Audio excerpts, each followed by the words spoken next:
The Science of Getting Rich by Wallace D. Wattles. Release date, June 30, 2019. Preface.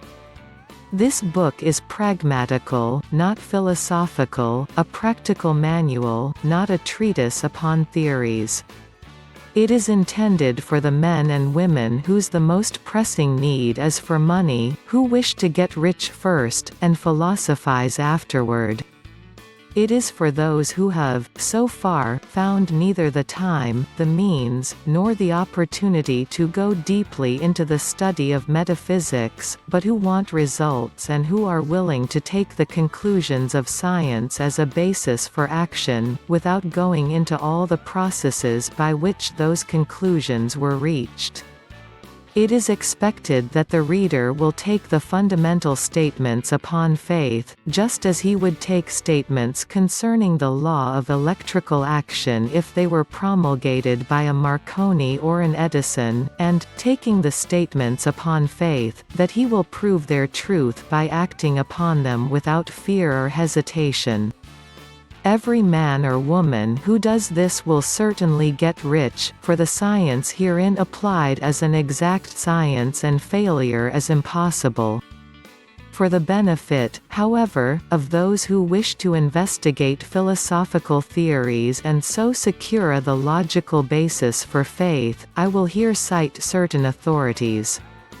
The monistic theory of the universe, the theory that one is all, and that all is one, that one substance manifests itself as the seeming many elements of the material world is of Hindu origin, and has been gradually winning its way into the thought of the Western world for 200 years. It is the foundation of all the Oriental philosophies, and of those of Descartes, Spinoza, Leibniz, Schopenhauer, Hegel, and Emerson. The reader who would dig to the philosophical foundations is advised to read Hegel and Emerson, and he will do well to read The Eternal News, a very excellent pamphlet published by J. J. Brown, 300 Cathcart Road, Govanhill, Glasgow, Scotland. He may also find some help in a series of articles written by the author, which were published in _Nautilus Holyoke, Mass., during the spring and summer of 1909, under the title, What is Truth? In writing this book I have sacrificed all other considerations to plainness and simplicity of style, so that all might understand. The plan of action laid down herein was deduced from the conclusions of philosophy, it has been thoroughly tested, and bears the supreme test of practical experiment, it works. If you wish to know how the conclusions were arrived at, read the writings of the authors mentioned above, and if you wish to reap the fruits of their philosophies in actual practice, read this book, and do exactly as it tells you to do. The author. Chapter 1 The Right to be Rich. Whatever may be said in praise of poverty, the fact remains that it is not possible to live a really complete or successful life unless one is rich.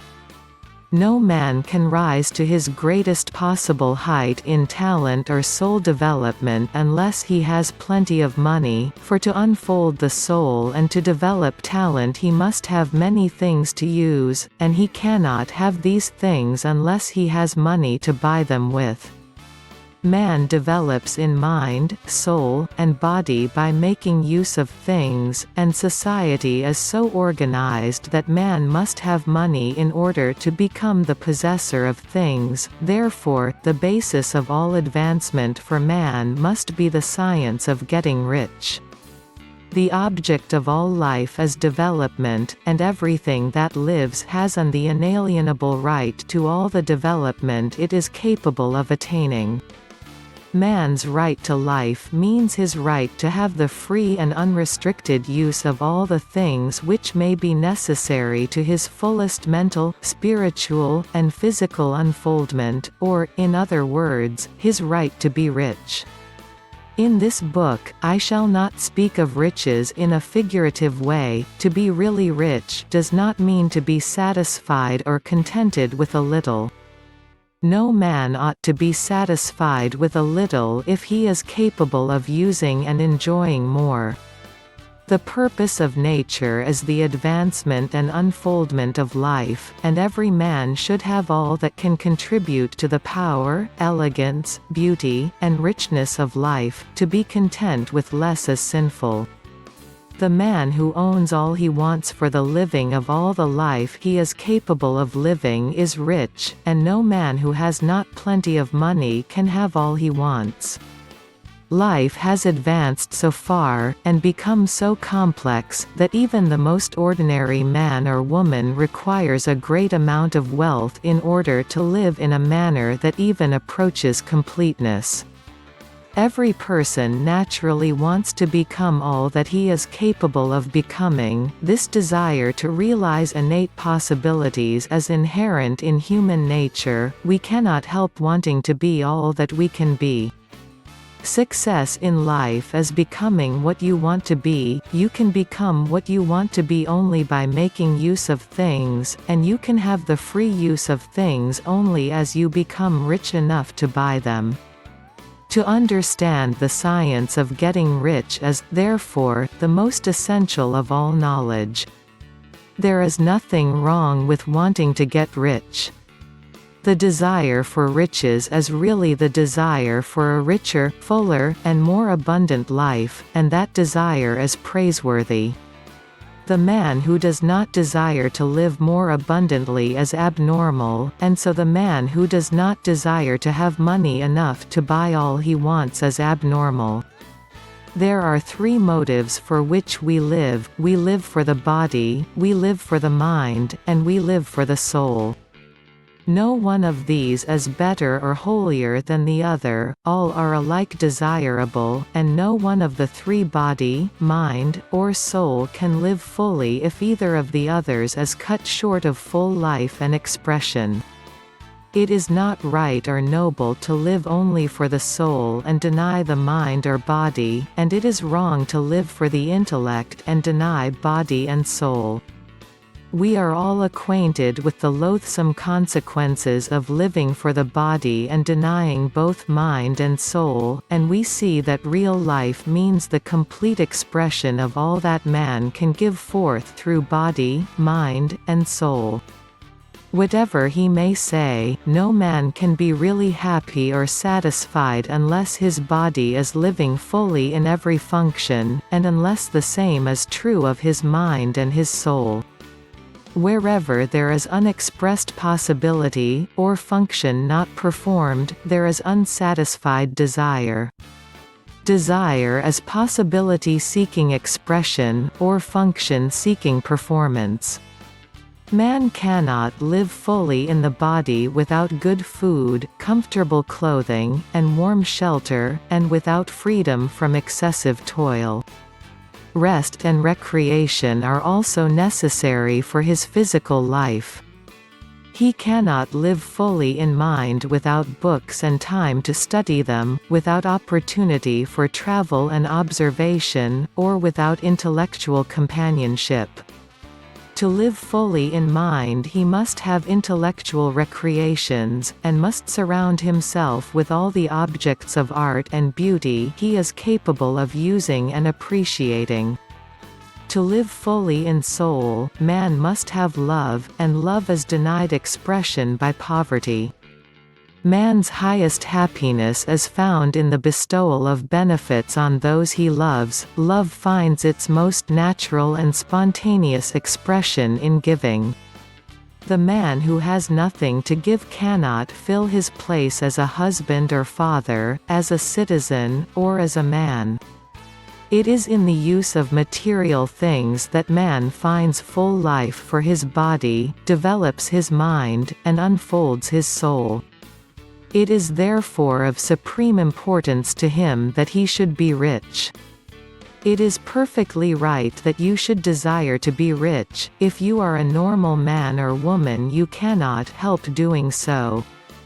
It is perfectly right that you should give your best attention to the science of getting rich, for it is the noblest and most necessary of all studies. If you neglect this study, you are derelict in your duty to yourself, to God, and to humanity, for you can render God and humanity no greater service than to make the most of yourself. Chapter 2. There is a science of getting rich. There is a science of getting rich, and it is an exact science, like algebra or arithmetic. There are certain laws which govern the process of acquiring riches. Once these laws are learned and obeyed by any man, he will get rich with mathematical certainty. The ownership of money and property comes as a result of doing things in a certain way. Those who do things in this certain way, whether on the purpose or accidentally, get rich, while those who do not do things in this certain way, no matter how hard they work or how able they are, remain poor. It is a natural law that like causes always produce like effects, and, therefore, any man or woman who learns to do things in this certain the way will infallibly get rich. That the above statement is true is shown by the following facts. Getting rich is not a matter of environment, for, if it were, all the people in certain neighborhoods would become wealthy, the people of the city would all be rich, while those of other towns would all be poor, or the inhabitants of one state would roll in wealth, while those of the adjoining state would be in poverty. But everywhere we see rich and poor living side by side, in the same environment, and often engaged in the same vocations. When two men are in the same locality, and in the same business, and one gets rich while the other remains poor, it shows that getting rich is not, primarily, a matter of environment. Some environments may be more favorable than others, but when two men in the same business are in the neighborhood, and one gets rich while the other fails, it indicates that getting rich is the result of doing things in a certain way. And further, the ability to do things in this certain way is not due solely to the possession of talent, for many people who have great talent remains poor, while others who have very little talent get rich. Studying the people who have got rich, we find that they are an average lot in all respects, having no greater talents and abilities than other men. It is evident that they do not get rich because they possess talents and abilities that other men have not, but because they happen to do things in a certain way. Getting rich is not the result of saving, or thrift. Many very penurious people are poor, while free spenders often get rich. Nor is getting rich due to doing things which others fail to do, for two men in the same business often do almost exactly the same things, and one gets rich while the other remains poor or becomes bankrupt. From all these things, we must come to the conclusion that getting rich is the result of doing things in a certain way. If getting rich is the result of doing things in a certain way, and if like causes always produce like effects, then any man or woman who can do things in that way can become rich, and the whole matter is brought within the domain of exact science. The question arises here, whether this certain way may not be so difficult that only a few may follow it. This cannot be true, as we have seen, so far as natural ability is concerned. Talented people get rich, and blockheads get rich, intellectually brilliant people get rich, and very stupid people get rich, physically strong people get rich, and weak and sickly people get rich. Some degree of ability to think and understand is, of course, essential, but insofar as natural ability is concerned, any man or woman who has sense enough to read and understand these words can certainly get rich. Also, we have seen that it is not a matter of the environment. Location counts for something. One would not go to the heart of the Sahara and expect to do a successful business. Getting rich involves the necessity of dealing with men, and a being where there are people to deal with, and if these people are inclined to deal in the way you want to deal, so much the better. But that is about as far as the environment goes. If anybody else in your town can get rich, so can you, and if anybody else in your state can get rich, so can you. Again, it is not a matter of choosing some particular business or profession. People get rich in every business, and in every profession, while their next-door neighbors in the same vocation remain in poverty. It is true that you will do best in a business which you like, and which is congenial to you, and if you have certain talents which are well developed, you will do best in a business which calls for the exercise of those talents. Also, you will do best in a business which is suited to your locality. An ice cream parlor would do better in a warm climate than in Greenland, and a salmon fishery will succeed better in the Northwest than in Florida, where there are no salmon. But, aside from these general limitations, getting rich is not dependent upon your engaging in some particular business, but upon your learning to do things in a certain way. If you are now in business, and anybody else in your locality is getting rich in the same business, while you are not getting rich, it is because you are not doing things in the same way that the other person is doing them. No one is prevented from getting rich by a lack of capital. True, as you get capital the increase becomes more easy and rapid, but one who has capital is already rich, and does not need to consider how to become so.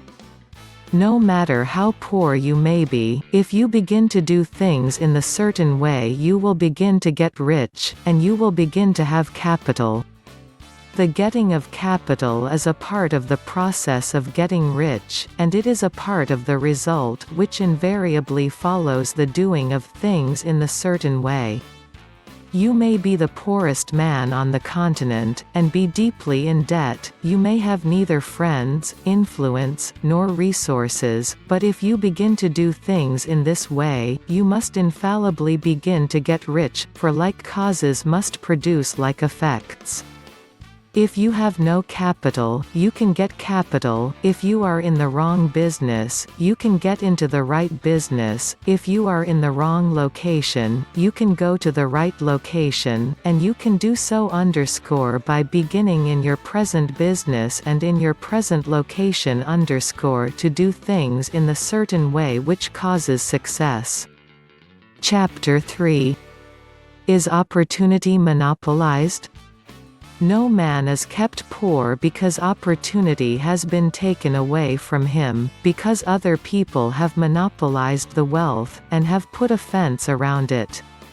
You may be shut off from engaging in business in certain lines, but there are other channels open to you.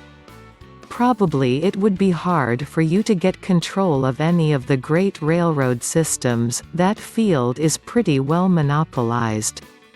But the electric railway business is still in its infancy, and offers plenty of scope for enterprise, and it will be but a very few years until traffic and transportation through the air will become a great industry, and in all its branches will give employment to hundreds of thousands, and perhaps to millions, of people. Why not turn your attention to the development of aerial transportation, instead of competing with J.J. Hill and others for a chance in the steam railway world?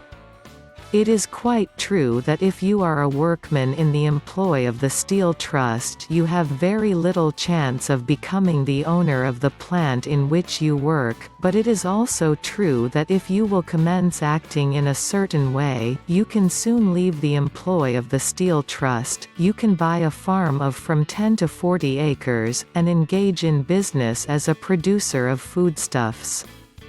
There is a great opportunity at this time for men who will live upon small tracts of land and cultivate the same intensively. Such men will certainly get rich. You may say that it is impossible for you to get the land, but I am going to prove to you that it is not impossible, and that you can certainly get a farm if you will go to work in a certain way. At different periods the tide of opportunity sets in different directions, according to the needs of the whole, and the particular stage of social evolution which has been reached. At present, in America, it is setting toward agriculture and the allied industries and professions. Today, the opportunity is open before the farmer in his line more than before the factory worker in his line. It is open before the businessman who supplies the farmer more than before the one who supplies the factory worker, and before the professional man who waits upon the farmer more than before the one who serves the working class. There is an abundance of opportunity for the man who will go with the tide, instead of trying to swim against it. So the factory workers, either as individuals or as a class, are not deprived of opportunity. The workers are not being kept down by their masters, they are not being ground by the trusts and combinations of capital.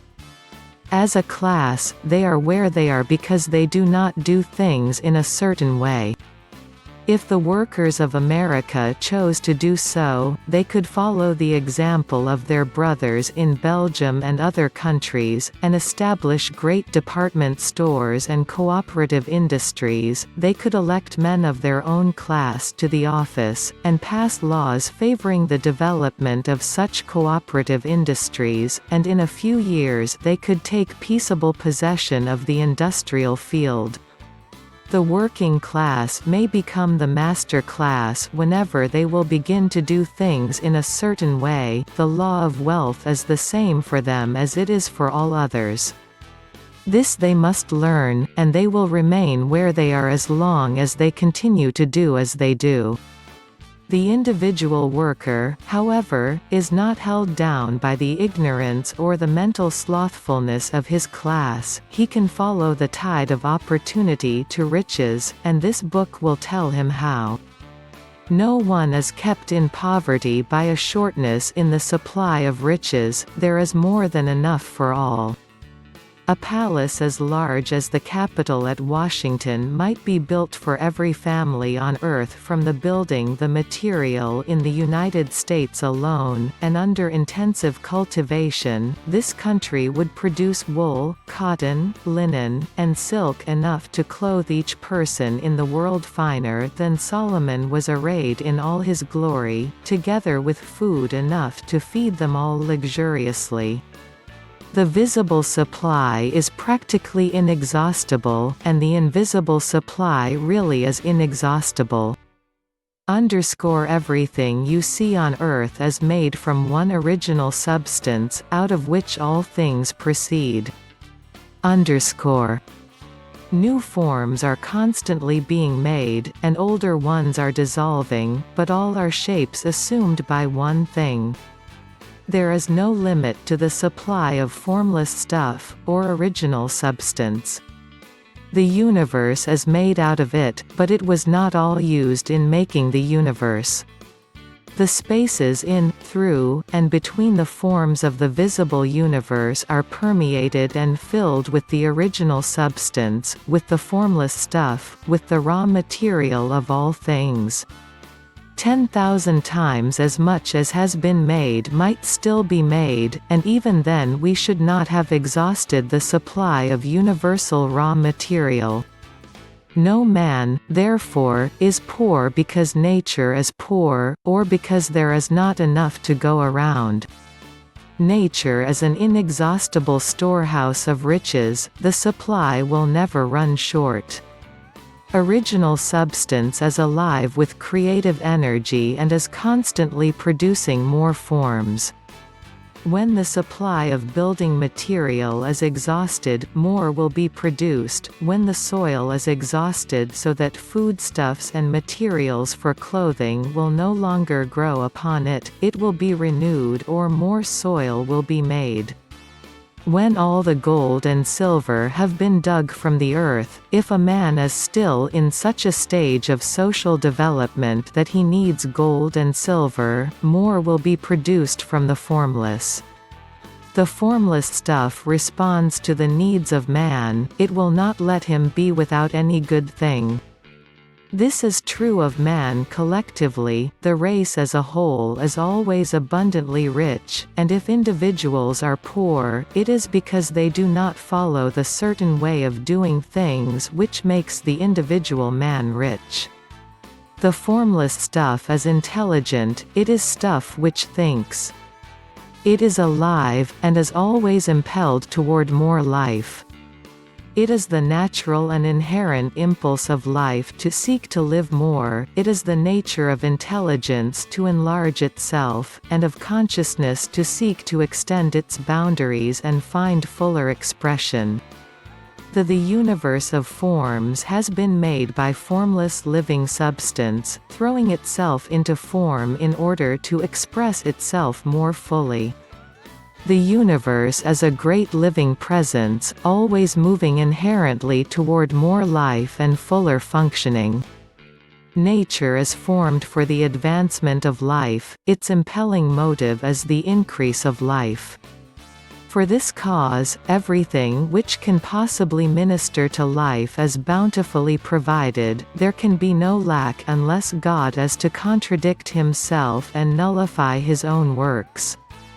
You are not kept poor by lack in the supply of riches, it is a fact which I shall demonstrate a little farther on, that even the resources of the formless supply are at the command of the man or woman who will act and think in a certain way. Chapter 4. The first principle in the science of getting rich. The thought is the only power that can produce tangible riches from the formless substance. The stuff from which all things are made is a substance which thinks, and a thought of form in this substance produces the form. Original substance moves according to its thoughts. Every form and process you see in nature is the visible expression of a thought in original substance. As the formless stuff thinks of a form, it takes that form, as it thinks of a motion, it makes that motion. That is the way all things were created. We live in a thought world, which is part of a thought universe.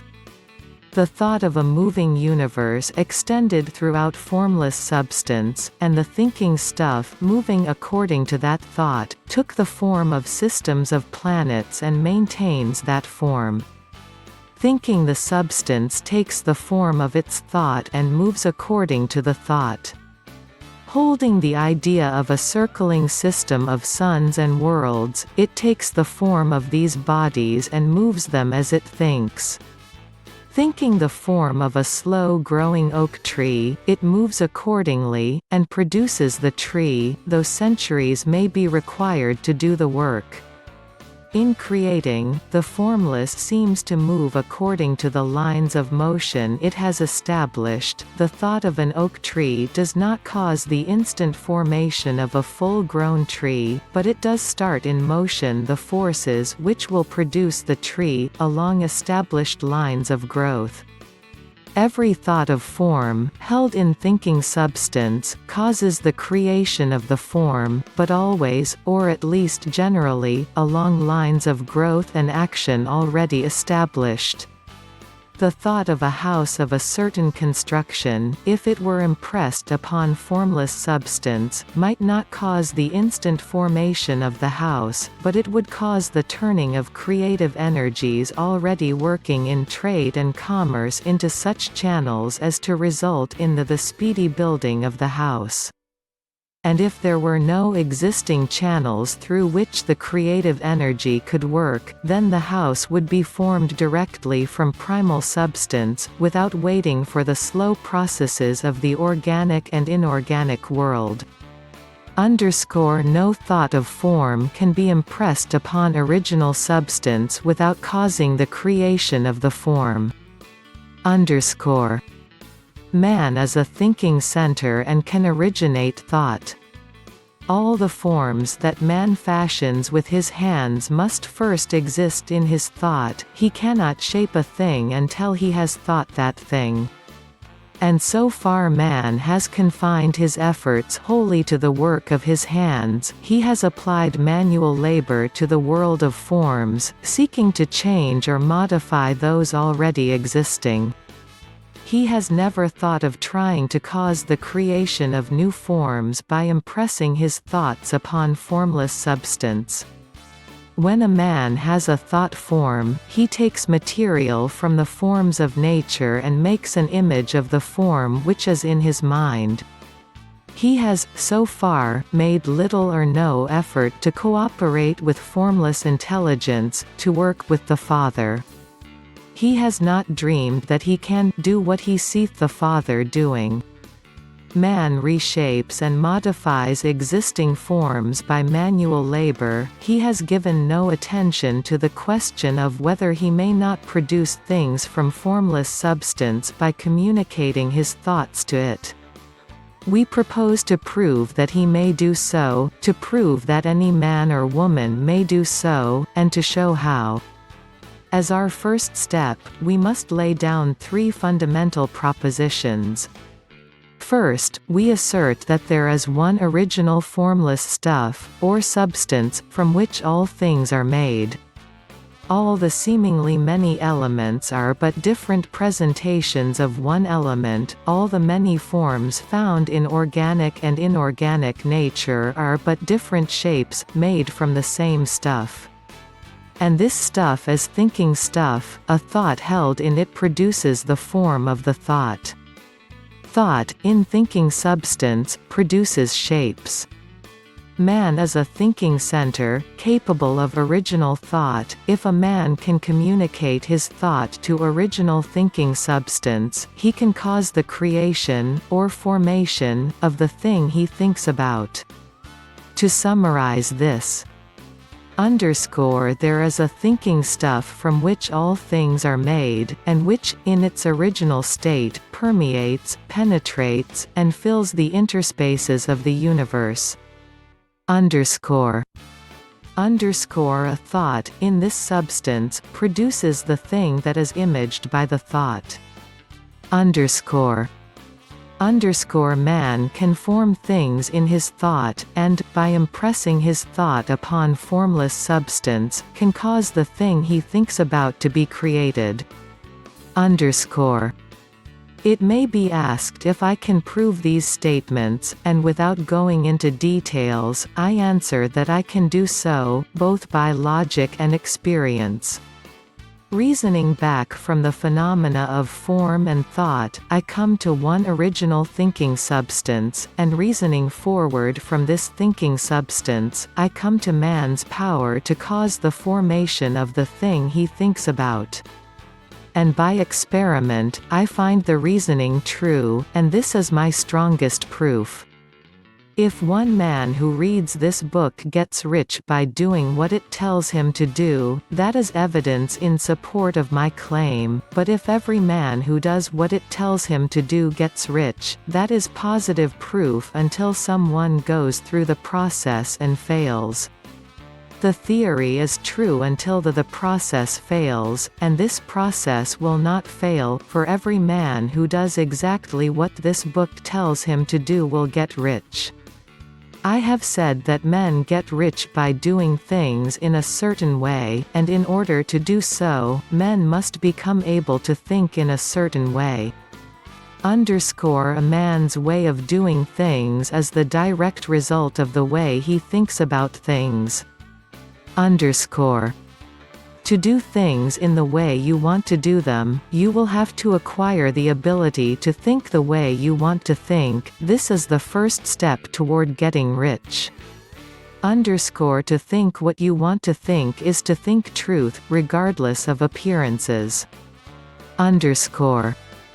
Every man has the natural and inherent power to think what he wants to think, but it requires far more effort to do so than it does to think the thoughts which are suggested by appearances. To think according to appearances is easy, to think truth regardless of appearances is laborious, and requires the expenditure of more power than any other workman is called upon to perform. There is no labor from which most people shrink as they do from that of sustained and consecutive thought. It is the hardest work in the world. This is especially true when the truth is contrary to appearances. Every appearance in the visible world tends to produce a corresponding form in the mind which observes it, and this can only be prevented by holding the thought of the truth.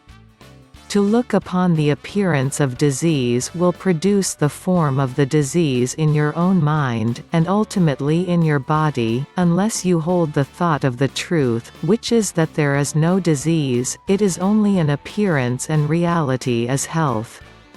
To look upon the appearances of poverty will produce corresponding forms in your own mind, unless you hold to the truth that there is no poverty, there is only abundance. To think health when surrounded by the appearances of disease, or to think riches when in the midst of appearances of poverty, requires power, but he who acquires this power becomes a mastermind. He can conquer fate, he can have what he wants. This power can only be acquired by getting hold of the basic fact which is behind all appearances, and that fact is that there is one thinking substance, from which and by which all things are made. Then we must grasp the truth that every thought held in this substance becomes a form, and that man can so impress his thoughts upon it as to cause them to take form and become visible things. When we realize this, we lose all doubt and fear, for we know that we can create what we want to create, we can get what we want to have, and can become what we want to be. As a first step toward getting rich, you must believe the three fundamental statements given previously in this chapter, and in order to emphasize them, I repeat them here. There is a thinking stuff from which all things are made, and which, in its original state, permeates, penetrates, and fills the interspaces of the universe. A thought, in this substance, produces the thing that is imaged by the thought. Man can form things in his thought, and, by impressing his thought upon formless substance, can cause the thing he thinks about to be created. You must lay aside all other concepts of the universe than this monistic one, and you must dwell upon this until it is fixed in your mind, and has become your habitual thought.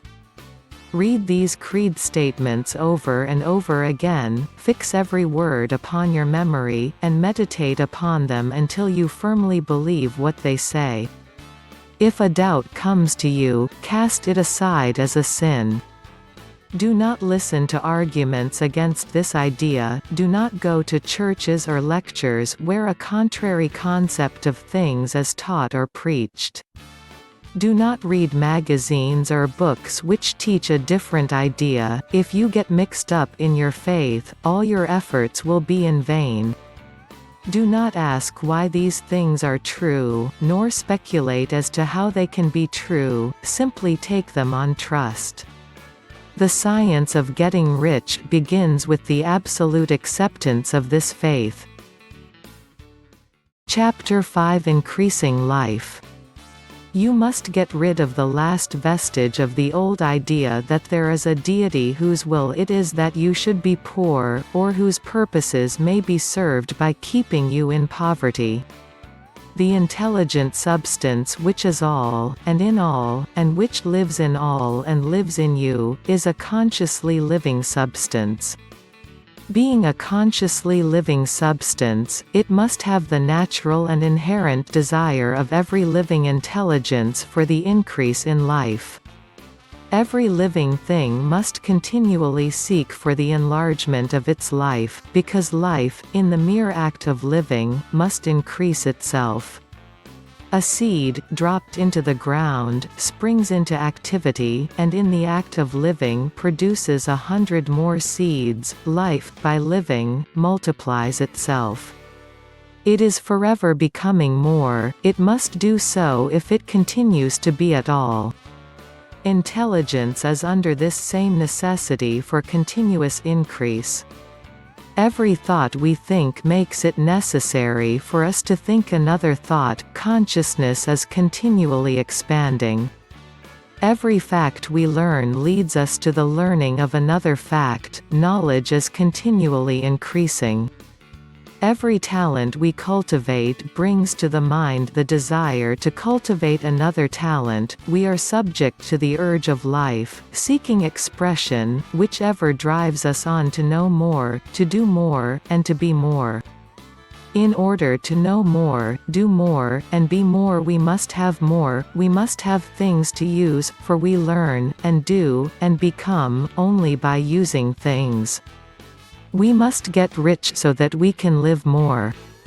The desire for riches is simply the capacity for larger life seeking fulfillment. Every desire is the effort of an unexpressed possibility to come into action. It is power seeking to manifest which causes desire. That which makes you want more money is the same as that which makes the plant grow. It is life, seeking fuller expression. The one living substance must be subject to this inherent law of all life. It is permeated with the desire to live more, that is why it is under the necessity of creating things. The one substance desires to live more in you, hence it wants you to have all the things you can use. It is the desire of God that you should get rich. He wants you to get rich because He can express Himself better through you if you have plenty of things to use in giving Him expression.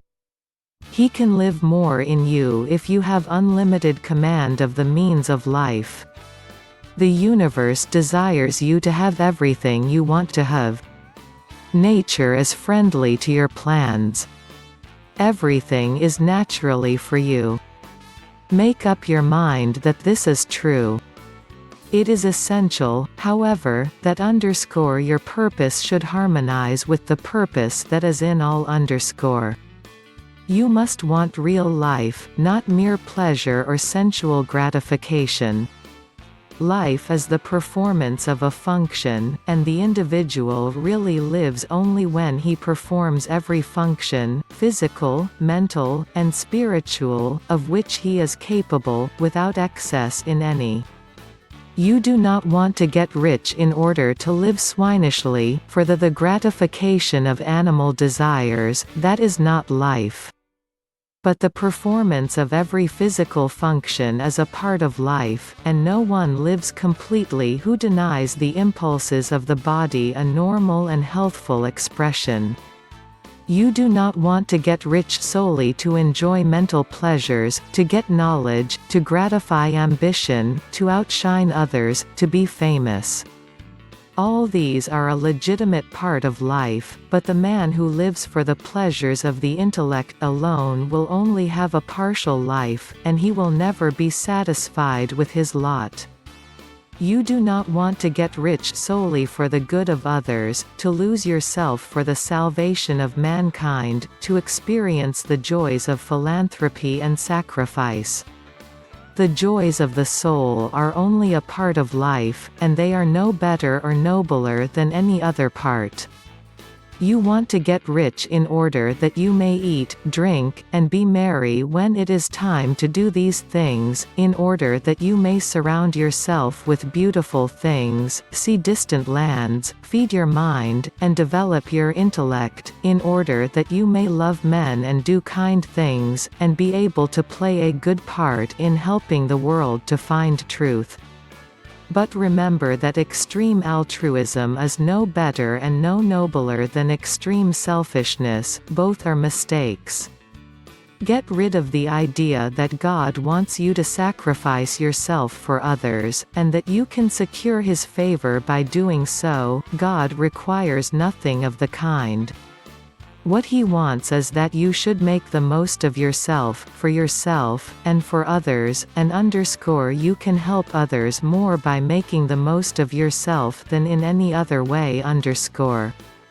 You can make the most of yourself only by getting rich, so it is right and praiseworthy that you should give your first and best thought to the work of acquiring wealth.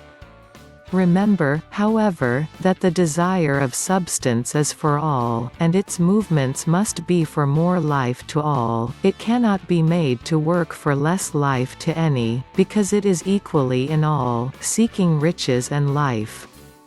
Intelligent substance will make things for you, but it will not take things away from someone else and give them to you. You must get rid of the thought of competition. You are to create, not to compete for what is already created. You do not have to take anything away from anyone. You do not have to drive sharp bargains. You do not have to cheat or to take advantage. You do not need to let any man works for you for less than he earns. You do not have to covet the property of others, or to look at it with wishful eyes. No man has anything of which you cannot have the like, and that without taking what he has away from him.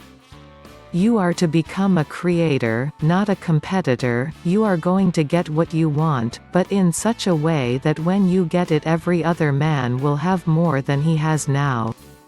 I am aware that there are men who get a vast amount of money by proceeding in direct opposition to the statements in the paragraph above, and may add a word of explanation here. Men of the plutocratic type, who become very rich, do so sometimes purely by their extraordinary ability on the plane of competition, and sometimes they unconsciously relate themselves to substance in its great purposes and movements for the general racial upbuilding through industrial evolution. Rockefeller, Carnegie, Morgan, et al. Have been the unconscious agents of the supreme in the necessary work of systematizing and organizing productive industry, and in the end, their work will contribute immensely toward increased life for all. Their day is nearly over. They have organized production, and will soon be succeeded by the agents of the multitude, who will organize the machinery of distribution. The multi-millionaires are like the monster reptiles of the prehistoric eras. They play a necessary part in the evolutionary process, but the same power which produced them will dispose of them. And it is well to bear in mind that they have never been really rich. A record of the private lives of most of this class will show that they have really been the most abject and wretched of the poor. Riches secured on the competitive plane are never satisfactory and permanent. They are yours today, and another's tomorrow. Remember, if you are to become rich in a scientific and certain way, you must rise entirely out of the competitive thought. You must never think for the moment that the supply is limited. Just as soon as you begin to think that all the money is being cornered and controlled by bankers and others, and that you must exert yourself to get laws passed to stop this process, and so on, at that moment you drop into the competitive mind and your power to cause creation is gone for the time being, and what is worse, you will probably arrest the creative movements you have already instituted. Know that there are countless millions of dollars worth of gold in the mountains of the earth, not yet brought to light, and know that if there were not, more would be created from thinking substance to supply your needs. Know that the money you need will come, even if it is necessary for 1,000 men to be led to the discovery of new gold mines tomorrow. Never look at the visible supply, look always at the limitless riches in formless substance, and know that they are coming to you as fast as you can receive and use them. Nobody, by cornering the visible supply, can prevent you from getting what is yours. So never allow yourself to think for an instant that all the best building spots will be taken before you get ready to build your house unless you hurry. Never worry about the trusts and combines, and get anxious for fear they will soon come to own the whole earth. Never get afraid that you will lose what you want because some other person beats you to it. That cannot possibly happen. You are not seeking anything that is possessed by anybody else, you are causing what you want to be created from formless substance, and the supply is without limits. Stick to the formulated statement. There is a thinking stuff from which all things are made, and which, in its original state, permeates, penetrates, and fills the interspaces of the universe. A thought, in this substance, produces the thing that is imaged by the thought. Man can form things in his thought, and, by impressing his thought upon formless substance, can cause the thing he thinks about to be created. Chapter 6. How riches come to you. When I say that you do not have to drive sharp bargains, I do not mean that you do not have to drive any bargains at all, or that you are above the necessity for having any dealings with your fellow men. I mean that you will not need to deal with them unfairly, you do not have to get something for nothing, but can give to every man more than you take from him. You cannot give every man more in cash market value than you take from him, but you can give him more in use value than the cash value of the thing you take from him. The paper, ink, and other material in this book may not be worth the money you paid for it, but if the ideas suggested by it bring you thousands of dollars, you have not been wronged by those who sold it to you, they have given you a great use value for a small cash value. Let us suppose that I own a picture by one of the great artists, which, in any civilized community, is worth thousands of dollars. I take it to Baffin Bay, and by salesmanship induce an Eskimo to give a bundle of furs worth $500 for it. I have really wronged him, for he has no use for the picture, it has no use value to him, it will not add to his life. But suppose I give him a gun worth $50 for his furs, then he has made a good bargain. He has a use for the gun, it will get him many more furs and much food, it will add to his life in every way, it will make him rich. When you rise from the competitive to the creative plane, you can scan your business transactions very strictly, and if you are selling any man anything which does not add more to his life than the thing he gives you in exchange, you can afford to stop it. You do not have to beat anybody in the business. And if you are in a business which does beat people, get out of it at once. Give every man more in use value than you take from him in cash value, then you are adding to the life of the world by every business transaction. If you have people working for you, you must take from them more in cash value than you pay them in wages, but you can so organize your business that it will be filled with the principle of advancement and so that each employee who wishes to do so may advance a little every day. You can make your business do for your employees what this book is doing for you. You can so conduct your business that it will be a sort of the ladder, by which every employee who will take the trouble may climb to riches himself, and given the opportunity, if he will not do so, it is not your fault. And finally, because you are to cause the creation of your riches from formless substance which permeates all your environment, it does not follow that they are to take shape from the atmosphere and come into being before your eyes. If you want a sewing machine, for instance, I do not mean to tell you that you are to impress the thought of a sewing machine on thinking substance until the machine is formed without hands, in the room where you sit, or elsewhere. But if you want a sewing machine, hold the mental image of it with the most positive certainty that it is being made, or is on its way to you. After once forming the thought, have the most absolute and unquestioning faith that the sewing machine is coming. Never think of it, or speak of it, in any other way than as being sure to arrive. Claim it as already yours.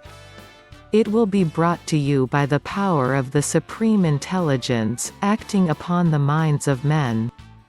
If you live in Maine, it may be that a man will be brought from Texas or Japan to engage in some transaction which will result in your getting what you want. If so, the whole matter will be as much to that man's advantage as it is to yours. Do not forget for a moment that the thinking substance is through all, in all, communicating with all, and can influence all. The desire to thinking substance for fuller life and better living has caused the creation of all the sewing machines already made, and it can cause the creation of millions more, and will, whenever men set it in motion by desire and faith, and by acting in a certain way. You can certainly have a sewing machine in your house, and it is just ascertain that you can have any other thing or things which you want, and which you will use for the advancement of your own life and the lives of others. You need not hesitate about asking largely, it is your Father's a pleasure to give you the kingdom, said Jesus. Original substance wants to live all that is possible in you and wants you to have all that you can or will use for the living of the most abundant life. If you fix upon your consciousness the fact that the desire you feel for the possession of riches is one with the desire of omnipotence for more complete expression, your faith becomes invincible. Once I saw a little boy sitting at a piano, and vainly trying to bring harmony out of the keys, and I saw that he was grieved and provoked by his inability to play real music. I asked him the cause of his vexation, and he answered, I can feel the music in me, but I can't make my hands go right. The music in him was the urge of original substance, containing all the possibilities of all life. All that there is of music was seeking expression through the child. God, the one substance, is trying to live and do and enjoy things through humanity. He is saying, I want hands to build wonderful structures, to play divine harmonies, to paint glorious pictures, I want feet to run my errands, eyes to see my beauties, tongues to tell mighty truths and to sing marvelous songs, and so on. All that there is of possibility is seeking expression through men. God wants those who can play music to have pianos and every other the instrument, and to have the means to cultivate their talents to the fullest extent. He wants those who can appreciate beauty to be able to surround themselves with beautiful things. He wants those who can discern truth to have every opportunity to travel and observe. He wants those who can appreciate dress to be beautifully clothed, and those who can appreciate good food to be luxuriously fed.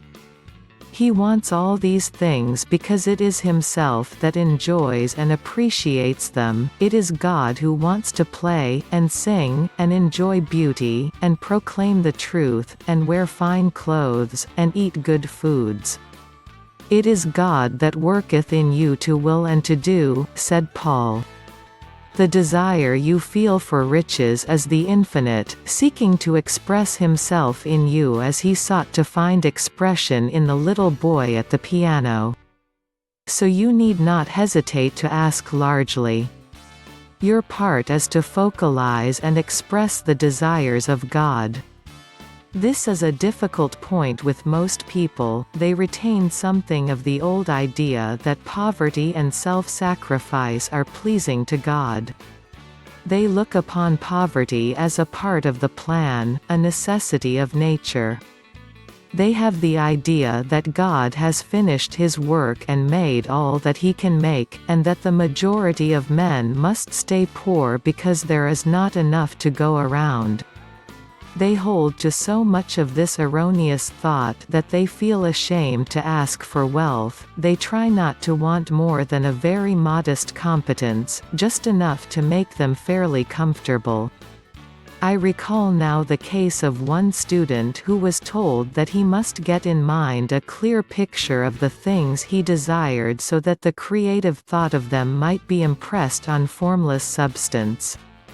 He was a very poor man, living in a rented house, and having only what he earned from day to day, and he could not grasp the fact that all wealth was his. So, after thinking the matter over, he decided that he might reasonably ask for a new rug for the floor of his best room, and an anthracite coal stove to heat the house during the cold weather. Following the instructions given in this book, he obtained these things in a few months, and then it dawned upon him that he had not asked enough. He went through the house in which he lived, and planned all the improvements he would like to make in it. He mentally added a bay window here and a room there, until it was complete in his mind as his ideal home, and then he planned its furnishings. Holding the whole picture in his mind, he began living in the certain way, and moving toward what he wanted, and he owns the house now and is rebuilding it after the form of his mental image. And now, with still larger faith, he is going on to get greater things. It has been unto him according to his faith, and it is so with you and with all of us. Chapter 7. Gratitude.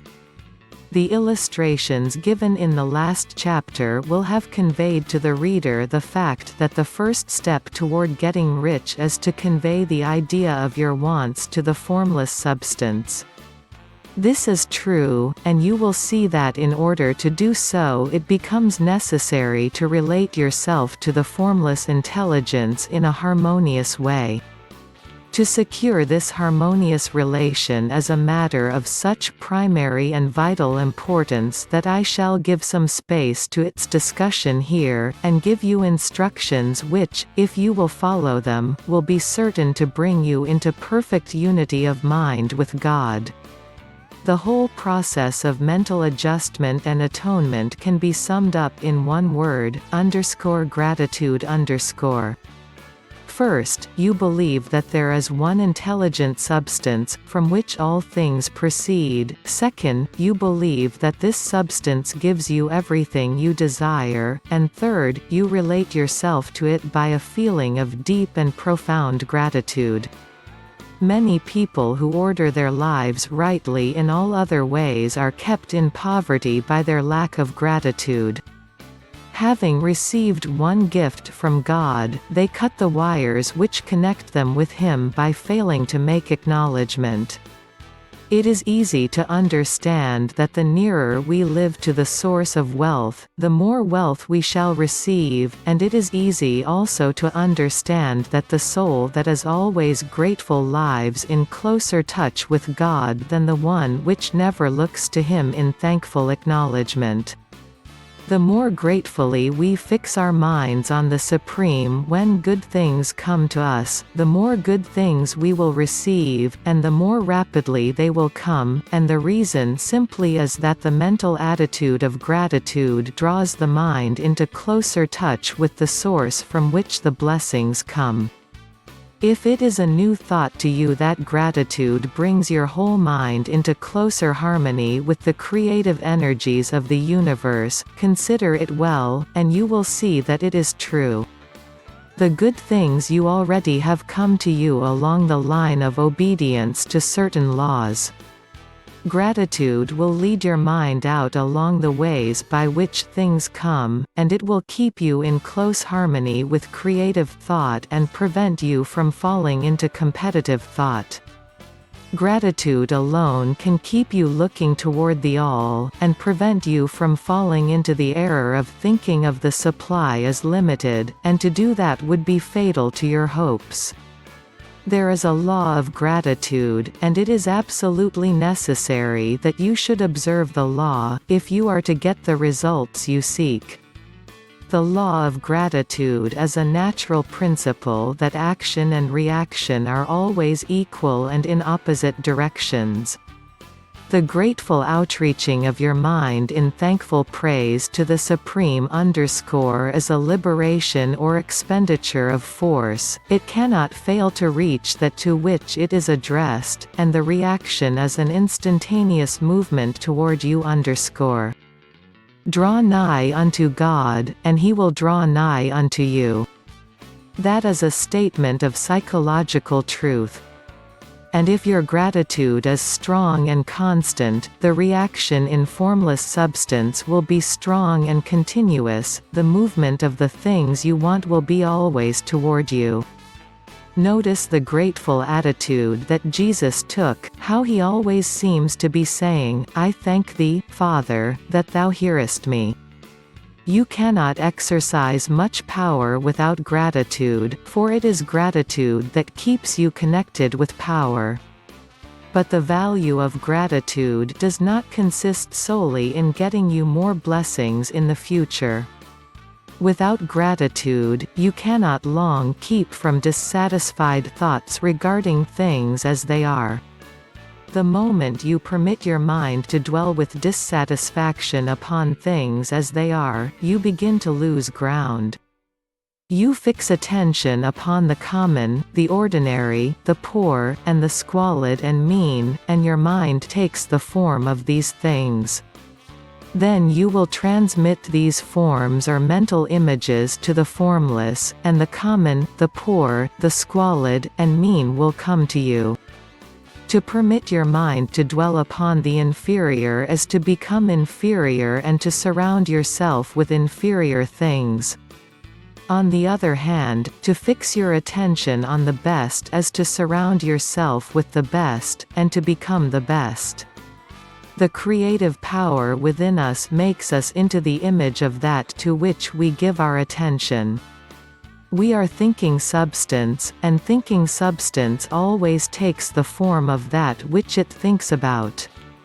The grateful mind is constantly fixed upon the best, therefore it tends to become the best, it takes the form or character of the best, and will receive the best. Also, faith is born of gratitude. The grateful mind continually expects good things, and expectation becomes faith. The reaction of gratitude upon one's own mind produces faith, and every outgoing wave of grateful thanksgiving increases faith. He who has no feeling of gratitude cannot long retain a living faith, and without a living faith, you cannot get rich by the creative method, as we shall see in the following chapters. It is necessary, then, to cultivate the habit of being grateful for every good thing that comes to you, and to give thanks continuously. And because all things have contributed to your advancement, you should include all things in your gratitude. Do not waste time thinking or talking about the shortcomings or wrong actions of plutocrats or trust magnates. Their organization of the world has made your opportunity, all you get really comes to you because of them. Do not rage against corrupt politicians. If it were not for politicians we should fall into anarchy, and your opportunity would be greatly lessened. God has worked a long time and very patiently to bring us up to where we are in industry and government, and He is going right on with His work. There is not the least doubt that He will do away with plutocrats, trust magnates, captains of industry, and politicians as soon as they can be spared, but in the meantime, behold, they are all very good. Remember that they are all helping to arrange the lines of transmission along which your riches will come to you, and be grateful to them all. This will bring you into harmonious relations with the good in everything, and the good in everything will move toward you. Chapter 8. Thinking in the Certain Way. Turn back to Chapter 6, and read again the story of the man who formed a mental image of his house, and you will get a fair idea of the initial step toward getting rich. You must form a clear and definite the mental picture of what you want. You cannot transmit an idea unless you have it yourself. You must have it before you can give it, and many people fail to impress thinking substance because they have themselves only a vague and misty concept of the things they want to do, to have, or to become. It is not enough that you should have a general desire for wealth, to do good with. Everybody has that desire. It is not enough that you should have a wish to travel, see things, live more, etc. Everybody has those desires also. If you were going to send a wireless message to a friend, you would not send the letters of the alphabet in their order, and let him construct the message for himself, nor would you take words at random from the dictionary. You would send a coherent sentence, one which meant something. When you try to impress your wants upon substance, remember that it must be done by a coherent statement. You must know what you want, and be definite. You can never get rich, or start the creative power into action, by sending out unformed longings and vague desires. Go over your desires just as the man I have described went over his house. See just what you want, and get a clear mental picture of it as you wish it to look when you get it. That clear mental picture you must have continually in mind, as the sailor has in mind the port toward which he is sailing the ship. You must keep your face toward it all the time. You must no more lose sight of it than the steersman loses sight of the compass. It is not necessary to take exercises in concentration, nor to set apart special times for prayer and affirmation, nor to go into the silence, nor to do occult stunts of any kind. These things are well enough, but all you need is to know what you want, and to want it badly enough so that it will stay in your thoughts. Spend as much of your leisure time as you can in contemplating your picture, but no one needs to take exercises to concentrate his mind on a thing which he really wants. It is the things you do not really care about which require effort to fix your attention upon them. And unless you really want to get rich, so that the desire is strong enough to hold your thoughts directed to the purpose as the magnetic pole holds the needle of the compass, it will hardly be worthwhile for you to try to carry out the instructions given in this book. The methods herein set forth are for people whose desire for riches is strong enough to overcome mental laziness and the love of ease, and make them work. The more clear and definite you make your picture, then, and the more you dwell upon it, bringing out all its delightful details, the stronger your desire will be, and the stronger your desire, the easier it will be to hold your mind fixed upon the picture of what you want. Something more is necessary, however, than merely to see the picture clearly. If that is all you do, you are only a dreamer and will have little or no power for accomplishment. Behind your clear vision must be the purpose to realize it, to bring it out in tangible expression. And behind this purpose must be an invincible and unwavering faith that the thing is already yours, that it is at hand, and you have only to take possession of it. Live in the new house, mentally, until it takes form around you physically. In the mental realm, enter at once into full enjoyment of the things you want. Whatsoever things ye ask for when ye pray, believe that ye receive them and ye shall have them, said Jesus. See the things you want as if they were actually around you all the time, see yourself as owning and using them. Make use of them in imagination just as you will use them when they are your tangible possessions. Dwell upon your mental picture until it is clear and distinct, and then take the mental attitude of ownership toward everything in that picture. Take possession of it, in mind, in the full faith that it is actually yours. Hold to this mental ownership, do not waver for an instant in the faith that it is real. And remember what was said in a preceding chapter about gratitude, be as thankful for it all the time as you expect to be when it has taken form. The man who can sincerely thank God for the things which as yet he owns only in imagination, has real faith. He will get rich, he will cause the creation of whatsoever he wants. You do not need to pray repeatedly for the things you want, it is not necessary to tell God about it every day. Use not vain repetitions as the heathen do, said Jesus to his pupils, for your Father knoweth that ye have need of these things before ye ask him. Your part is to intelligently formulate your desire for the things which make for a larger life, and to get these desires arranged into a coherent whole, and then to impress this whole desire upon the formless substance, which has the power and the will to bring you what you want. You do not make this impression by repeating strings of words, you make it by holding the vision with unshakable purpose to attain it, and with steadfast faith that you do attain it. The answer to prayer is not according to your faith while you are talking, but according to your faith while you are working.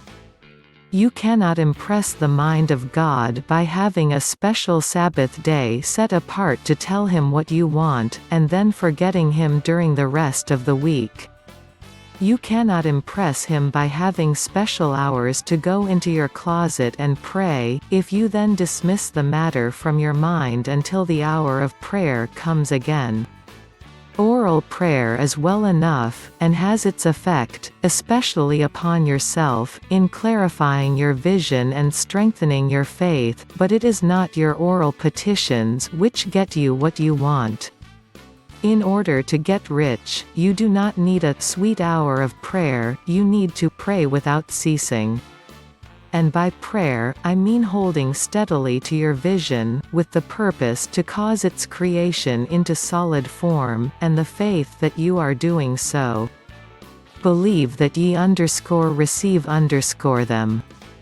The whole matter turns on receiving, once you have clearly formed your vision. When you have formed it, it is well to make an oral statement, addressing the Supreme in reverent prayer, and from that moment you must, in mind, receive what you ask for. Live in the new house, wear the fine clothes, ride in the automobile, go on the journey, and confidently plan for greater journeys. Think and speak of all the things you have asked for in terms of actual present ownership. Imagine an environment, and a financial condition exactly as you want them, and live all the time in that imaginary environment and financial condition.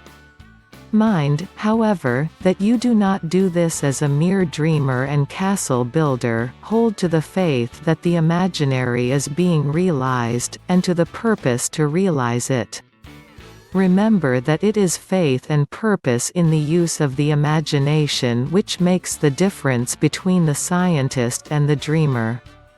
And having learned this fact, it is here that you must learn the proper use of the will. Chapter 9. How to use the will. To set about getting rich in a scientific way, you do not try to apply your willpower to anything outside of yourself. You have no right to do so, anyway. It is wrong to apply your will to other men and women, in order to get them to do what you wish done. It is as flagrantly wrong to coerce people by mental power as it is to coerce them by physical power. If compelling people by physical force to do things for you reduces them to slavery, compelling them by mental means accomplishes exactly the same thing, the only difference is in methods. If taking things from people by physical force is robbery, then taking things by mental force is robbery also. There is no difference in principle. You have no right to use your willpower upon another person, even for his own good, for you do not know what is for his good. The science of getting rich does not require you to apply power or force to any other person, in any way whatsoever. There is not the slightest necessity for doing so. Indeed, any attempt to use your will upon others will only tend to defeat your purpose. You do not need to apply your will to things, in order to compel them to come to you. That would simply be trying to coerce God, and would be foolish and useless, as well as irreverent. You do not have to compel God to give you good things, any more than you have to use your willpower to make the sun rise. You do not have to use your willpower to conquer an unfriendly deity, or to make stubborn and rebellious forces do your bidding. The substance is friendly to you and is more anxious to give you what you want than you are to get it. To get rich, you need only to use your willpower upon yourself. When you know what to think and do, then you must use your will to compel yourself to think and do the right things. That is the legitimate use of the will in getting what you want, to use it in holding yourself to the right course. Use your will to keep yourself thinking and acting in the certain way. Do not try to project your will, or your thoughts, or your mind out into space, to act on things or people. Keep your mind at home, it can accomplish more there than elsewhere. Use your mind to form a mental image of what you want, and to hold that vision with faith and purpose, and use your will to keep your mind working in the right way. The more steady and continuous your faith and purpose, the more rapidly you will get rich, because you will make only positive impressions upon substance, and you will not neutralize or offset them by negative impressions. The picture of your desires, held with faith and purpose, is taken up by the formless, and permeates it to great distances, throughout the universe, for all I know. As this impression spreads, all things are set moving toward its realization, every living thing, every inanimate thing, and the things yet uncreated are stirred toward bringing into being that which you want. All force begins to be exerted in that direction, all things begin to move toward you. The minds of people, everywhere, are influenced toward doing the things necessary to the fulfilling of your desires, and they work for you, unconsciously. But you can check all this by starting a negative impression in the formless substance. doubt or unbelief is as certain to start a movement away from you as faith and purpose are to start one toward you. It is by not understanding this that most people who try to make use of mental science in getting rich make their failure. Every hour and the moment you spend in giving heed to doubts and fears, every hour you spend in worry, every hour in which your soul is possessed by unbelief, sets a current away from you in the whole domain of intelligent substance. All the promises are unto them that believe, and unto them only. Notice how insistent Jesus was upon this point of belief, and now you know the reason why. Since belief is all-important, it behooves you to guard your thoughts, and as your beliefs will be shaped to a very great extent by the things you observe and think about, it is important that you should command your attention. And here the will comes into use, for it is by your will that you determine upon what things your attention shall be fixed. If you want to become rich, you must not make a study of poverty. Things are not brought into being by thinking about their opposites. Health is never to be attained by studying disease and thinking about disease. Righteousness is not to be promoted by studying sin and thinking about sin, and no one ever got rich by studying poverty and thinking about poverty. Medicine as a science of disease has increased disease, religion as a science of sin has promoted sin, and economics as a study of poverty will fill the world with wretchedness and want. Do not talk about poverty, do not investigate it, or concern yourself with it. Never mind what its causes are, you have nothing to do with them. What concerns you is the cure. Do not spend your time in charitable work, or charity movements. All charity only tends to perpetuate the wretchedness it aims to eradicate. I do not say that you should be hard-hearted or unkind, and refuse to hear the cry of need, but you must not try to eradicate poverty in any of the conventional ways. Put poverty behind you, and put all that pertains to it behind you, and make good. Get rich, that is the best way you can help the poor. And you cannot hold the mental image which is to make you rich if you fill your mind with pictures of poverty. Do not read books or papers which give circumstantial accounts of the wretchedness of the tenement dwellers, of the horrors of child labor, and so on. Do not read anything which fills your mind with gloomy images of want and suffering. You cannot help the poor in the least by knowing about these things, and the widespread knowledge of them does not tend at all to do away with poverty. What tends to do away with poverty is not the getting of pictures of poverty into your mind, but getting pictures of wealth into the minds of the poor. You are not deserting the poor in their misery when you refuse to allow your mind to be filled with pictures of that misery.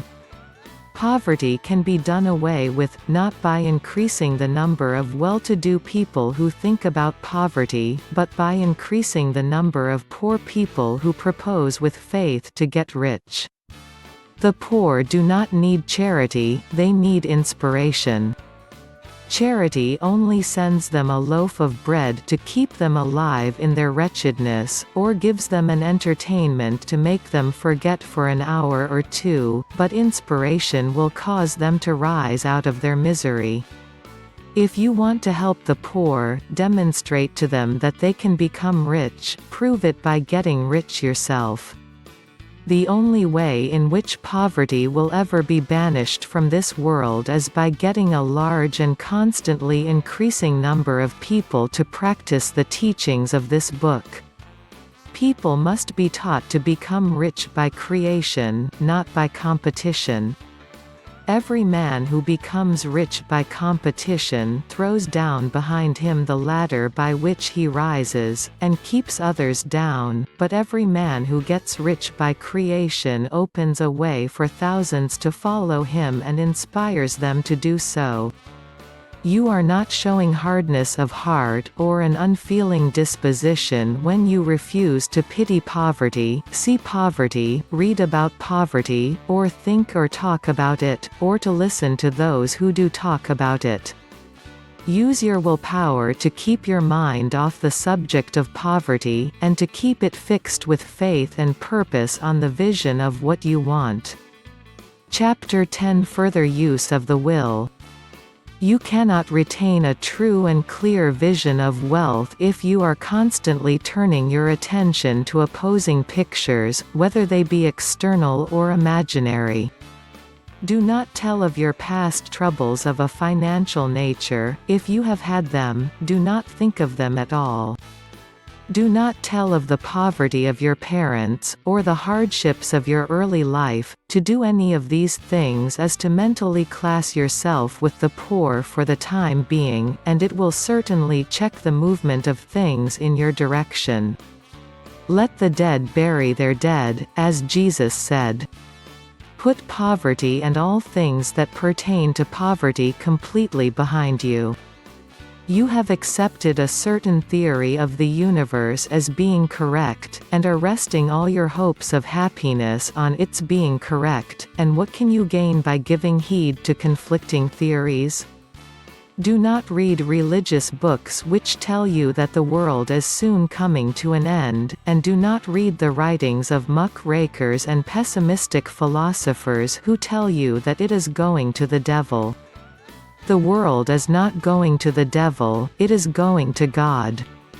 It is a wonderful becoming. True, there may be a good many things in existing conditions which are disagreeable, but what is the use of studying them when they are certainly passing away, and when the study of them only tends to check their passing and keep them with us? Why give time and attention to things which are being removed by evolutionary growth, when you can hasten their removal only by promoting the evolutionary growth as far as your part of it goes? No matter how horrible in seeming may be the conditions in certain countries, sections, or places, you waste your time and destroy your own chances by considering them. You should interest yourself in the world's becoming rich. Think of the riches the world is coming into, instead of the poverty it is growing out of, and bear in mind that the only way in which you can assist the world in growing rich is by growing rich yourself through the creative method, not the competitive one. Give your attention wholly to riches, ignore poverty. Whenever you think or speak of those who are poor, think and speak of them as those who are becoming rich, as those who are to be congratulated rather than pitied. Then they and others will catch the inspiration, and begin to search for the way out. Because I say that you are to give your whole time and mind and thought to riches, it does not follow that you are to be sordid or mean. To become really rich is the noblest aim you can have in life, for it includes everything else. On the competitive plane, the struggle to get rich is a godless scramble for power over other men, but when we come into the creative mind, all this is changed. All that is possible in the way of greatness and soul unfoldment, of service and lofty endeavor comes by way of getting rich, all is made possible by the use of things. If you lack for physical health, you will find that the attainment of it is conditional on your getting rich. Only those who are emancipated from financial worry, and who have the means to live a carefree existence and follow hygienic practices, can have and retain health. Moral and spiritual greatness is possible only to those who are above the competitive battle for existence, and only those who are becoming rich on the plane of creative thought are free from the degrading influences of competition. If your heart is set on domestic happiness, remember that love flourishes best where there is refinement, a high level of thought, and freedom from corrupting influences, and these are to be found only where riches are attained by the exercise of creative thought, without strife or rivalry. You can aim at nothing so great or noble, I repeat, as to become rich, and you must fix your attention upon your mental picture of riches, to the exclusion of all that may tend to dim or obscure the vision.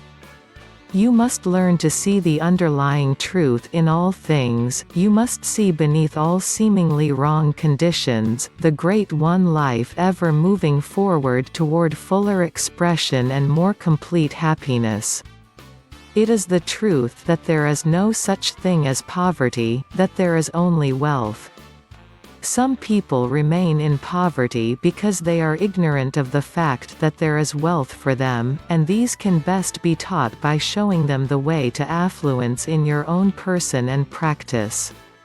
Others are poor because, while they feel that there is a way out, they are too intellectually indolent to put forth the mental effort necessary to find that way and travel it, and for these the very best thing you can do is to arouse their desire by showing them the happiness that comes from being rightly rich. Others still are poor because, while they have some notion of science, they have become so swamped and lost in the maze of metaphysical and occult theories that they do not know which road to take. They try a mixture of many systems and fail in all. For these, again, the very best thing to do is to show the right way in your own person and practice. An ounce of doing things is worth a pound of theorizing. The very best thing you can do for the whole world is to make the most of yourself. You can serve God and man in no more effective way than by getting rich, that is, if you get rich by the creative method, and not by the competitive one. Another thing. We assert that this book gives in detail the principles of the science of getting rich, and if that is true, you do not need to read any other book upon the subject. This may sound narrow and egotistical, but consider, there is no more scientific method of computation in mathematics than by addition, subtraction, multiplication, and division. No other method is possible. There can be but one shortest distance between 2 points. There is only one way to think scientifically, and that is to think in the way that leads by the most direct and simple route to the goal. No man has yet formulated a briefer or less complex system than the one set forth herein. It has been stripped of all non-essentials. When you commence on this, lay all others aside, put them out of your mind altogether. Read this book every day, keep it with you, commit it to memory, and do not think about other systems and theories.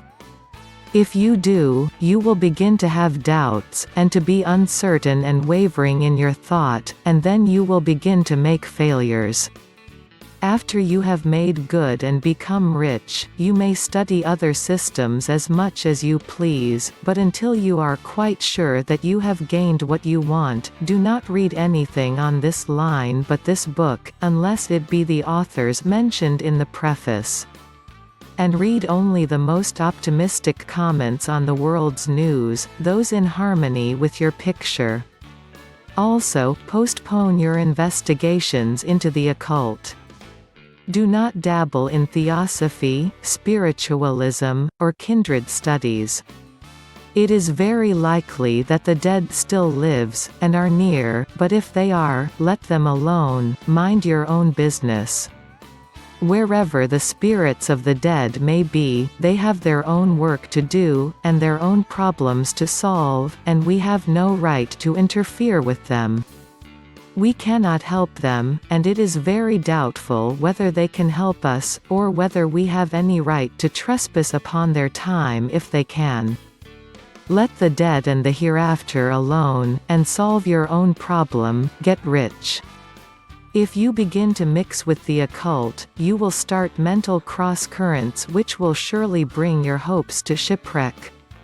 Now, this and the preceding chapters have brought us to the following statement of basic facts. There is a thinking stuff from which all things are made, and which, in its original state, permeates, penetrates, and fills the interspaces of the universe. A thought, in this substance, produces the thing that is imaged by the thought. Man can form things in his thought, and, by impressing his thought upon formless substance, can cause the thing he thinks about to be created. In order to do this, man must pass from the competitive to the creative mind. He must form a clear mental picture of the things he wants, and hold this picture in his thoughts with the fixed purpose to get what he wants, and the unwavering faith that he does get what he wants, closing his mind against all that may tend to shake his purpose, dim his vision, or quench his faith. And in addition to all this, we shall now see that he must live and act in a certain way. Chapter 11. Acting in the certain way. Thought is the creative power, or the impelling force which causes the creative power to act. Thinking in a certain way will bring riches to you, but you must not rely upon thought alone, paying no attention to personal action. That is the rock upon which many otherwise scientific metaphysical thinkers meet shipwreck: the failure to connect thought with personal action. We have not yet reached the stage of development, even supposing such a stage to be possible, in which man can create directly from formless substance without nature's processes or the work of human hands. Man must not only think, but his personal action must supplement his thought. By thought, you can cause the gold in the hearts of the mountains to be impelled toward you, but it will not mine itself, refine itself, coin itself into double eagles, and come rolling along the road seeking its way into your pocket. Under the impelling power of the Supreme Spirit, men's affairs will be so ordered that someone will be led to mine the gold for you. Other men's business transactions will be so directed that the gold will be brought toward you, and you must so arrange your own business affairs that you may be able to receive it when it comes to you. Your thought makes all things, animate and inanimate, work to bring you what you want, but your personal activity must be such that you can rightly receive what you want when it reaches you. You are not to take it as charity, nor to steal it. You must give every man more in use value than he gives you in cash value. The scientific use of thought consists in forming a clear and distinct mental image of what you want, in holding fast to the purpose to get what you want, and in realizing with grateful faith that you do get what you want. Do not try to project your thought in any mysterious or occult way, with the idea of having it go out and do things for you. That is wasted effort, and will weaken your power to think with sanity. The action of thought in getting rich is fully explained in the preceding chapters. Your faith and purpose positively impress your vision upon formless substance, which has the same desire for more life that you have, and this vision, received from you, sets all the creative forces at work in and through their regular channels of action, but directed toward you. It is not your part to guide or supervise the creative process. All you have to do with that is to retain your vision, stick to your purpose, and maintain your faith and gratitude. But you must act in a certain way so that you can appropriate what is yours when it comes to you, so that you can meet the things you have in your picture, and put them in their proper places as they arrive. You can readily see the truth of this. When things reach you, they will be in the hands of other men, who will ask an equivalent for them. And you can only get what is yours by giving the other man what is his. Your pocketbook is not going to be transformed into a Fortunatus's purse, which shall be always full of money without effort on your part.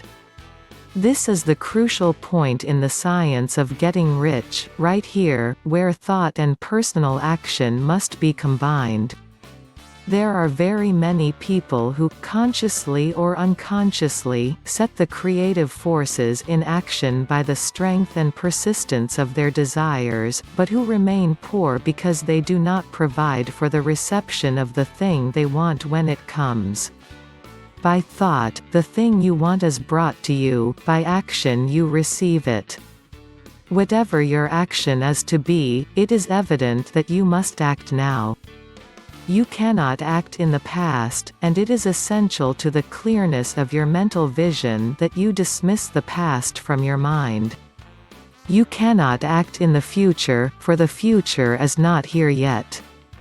And you cannot tell how you will want to act in any future contingency until that contingency has arrived.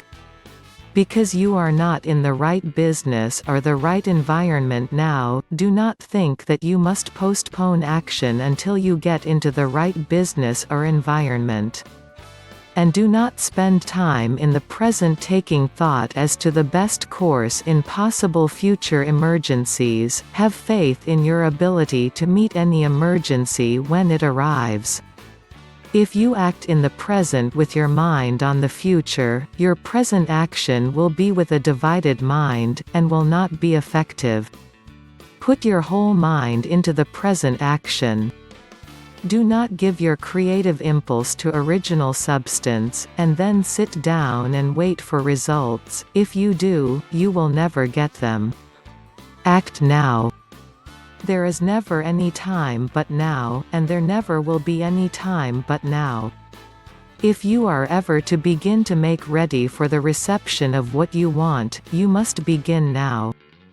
And your action, whatever it is, must most likely be in your present business or employment, and must be upon the persons and things in your present environment. You cannot act where you are not, you cannot act where you have been, and you cannot act where you are going to be, you can act only where you are. Do not bother as to whether yesterday's work was well done or ill done, do today's work well. Do not try to do tomorrow's work now, there will be plenty of time to do that when you get to it. Do not try, by occult or mystical means, to act on people or things that are out of your reach. Do not wait for a change of environment before you act, get a change of environment by action. You can so act upon the environment in which you are now, as to cause yourself to be transferred to a better environment. Hold with faith and purpose the vision of yourself in the better environment, but act upon your present environment with all your heart, and with all your strength, and with all your mind. Do not spend any time in daydreaming or castle building, hold to the one vision of what you want, and act now. Do not cast about seeking some new thing to do, or some strange, unusual, or remarkable action to perform as a first step toward getting rich. It is probable that your actions, at least for some time to come, will be those you have been performing for some time past, but you are to begin now to perform these actions in the certain way, which will surely make you rich. If you are engaged in some business and feel that it is not the right one for you, do not wait until you get into the right business before you begin to act. Do not feel discouraged, or sit down and lament because you are misplaced. No man was ever so misplaced but that he could find the right place, and no man ever became so involved in the wrong business but that he could get into the right business. Hold the vision of yourself in the right business, with the purpose to get into it, and the faith that you will get into it, and are getting into it, but in your present business. Use your present business as the means of getting a better one, and use your present environment as the means of getting into a better one.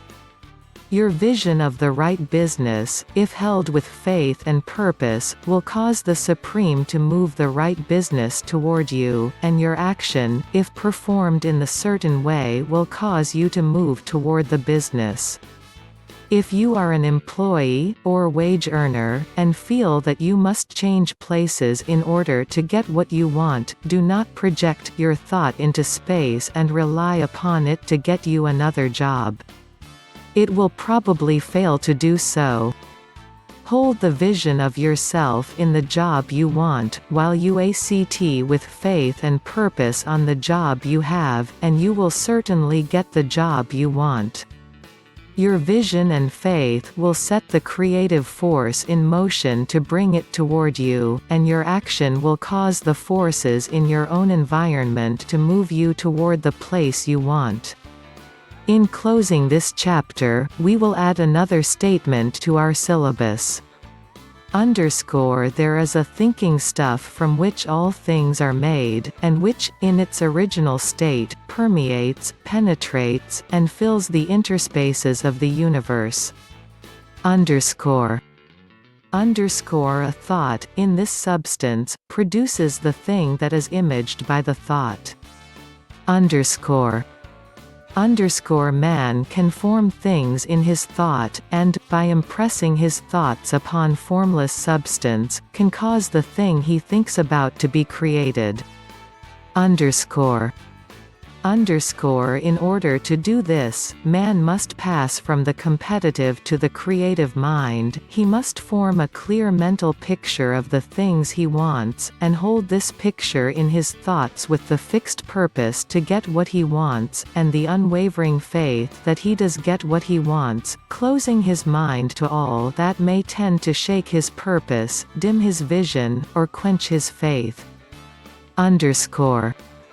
That he may receive what he wants when it comes, man must act now upon the people and things in his present environment. Chapter 12. Efficient action. You must use your thought as directed in previous chapters, and begin to do what you can do where you are, and you must do all that you can do where you are. You can advance only by being larger than your present place, and no man is larger than his present place who leaves undone any of the work pertaining to that place. The world is advanced only by those who more than fill their present places. If no man quite filled his present place, you can see that there must be a going backward in everything. Those who do not quite fill their present places are a dead weight upon society, government, commerce, and industry. They must be carried along by others at a great expense. The progress of the world is retarded only by those who do not fill the places they are holding. They belong to a former age and a lower stage or plane of life, and their tendency is toward degeneration. No society could advance if every man was smaller than his place. Social evolution is guided by the law of physical and mental evolution. In the animal world, evolution is caused by an excess of life. When an organism has more life than can be expressed in the functions of its own plane, it develops the organs of a higher plane and a new species is originated. There never would have been new species had there not been organisms which more than filled their places. The law is exactly the same for you. Your getting rich depends upon your applying this principle to your own affairs. Every day is either a successful day or a day of failure, and it is the successful days that get you what you want. If every day is a failure, you can never get rich, while if every day is a success, you cannot fail to get rich. If there is something that may be done today, and you do not do it, you have failed in so far as that thing is concerned, and the consequences may be more disastrous than you imagine. You cannot foresee the results of even the most trivial act, you do not know the workings of all the forces that have been set moving in your behalf. Much may be depending on your doing some simple act, it may be the very thing which is to open the door of opportunity to very great possibilities. You can never know all the combinations which Supreme Intelligence is making for you in the world of things and of human affairs. Your neglect or failure to do some small thing may cause a long delay in getting what you want. Do, every day, all that can be done that day. There is, however, a limitation or qualification of the above that you must take into account. You are not to overwork, nor to rush blindly into your business in the effort to do the greatest possible number of things in the shortest possible time. You are not to try to do tomorrow's work today, nor to do a week's work in a day. It is really not the number of things you do, but the efficiency of each separate action that counts. Every act is, in itself, either a success or a failure. Every act is, in itself, either effective or inefficient. Every inefficient act is a failure, and if you spend your life in doing inefficient acts, your whole life will be a failure. The more things you do, the worse for you, if all your acts are inefficient ones. On the other hand, every efficient act is a success in itself, and if every act of your life is an efficient one, your whole life must be a success. The cause of failure is doing too many things in an inefficient manner, and not doing enough things in an efficient manner. You will see that it is a self-evident proposition that if you do not do any inefficient acts, and if you do a sufficient number of efficient acts, you will become rich. If, now, it is possible for you to make each act an efficient one, you see again that the getting of riches is reduced to an exact science, like mathematics. The matter turns, then, on the question whether you can make each separate act a success in itself. And this you can certainly do. You can make each act a success because all power is working with you, and all power cannot fail.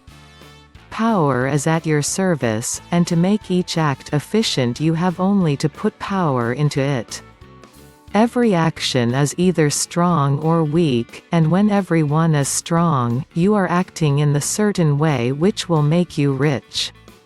Every act can be made strong and efficient by holding your vision while you are doing it, and putting the whole power of your faith and purpose into it.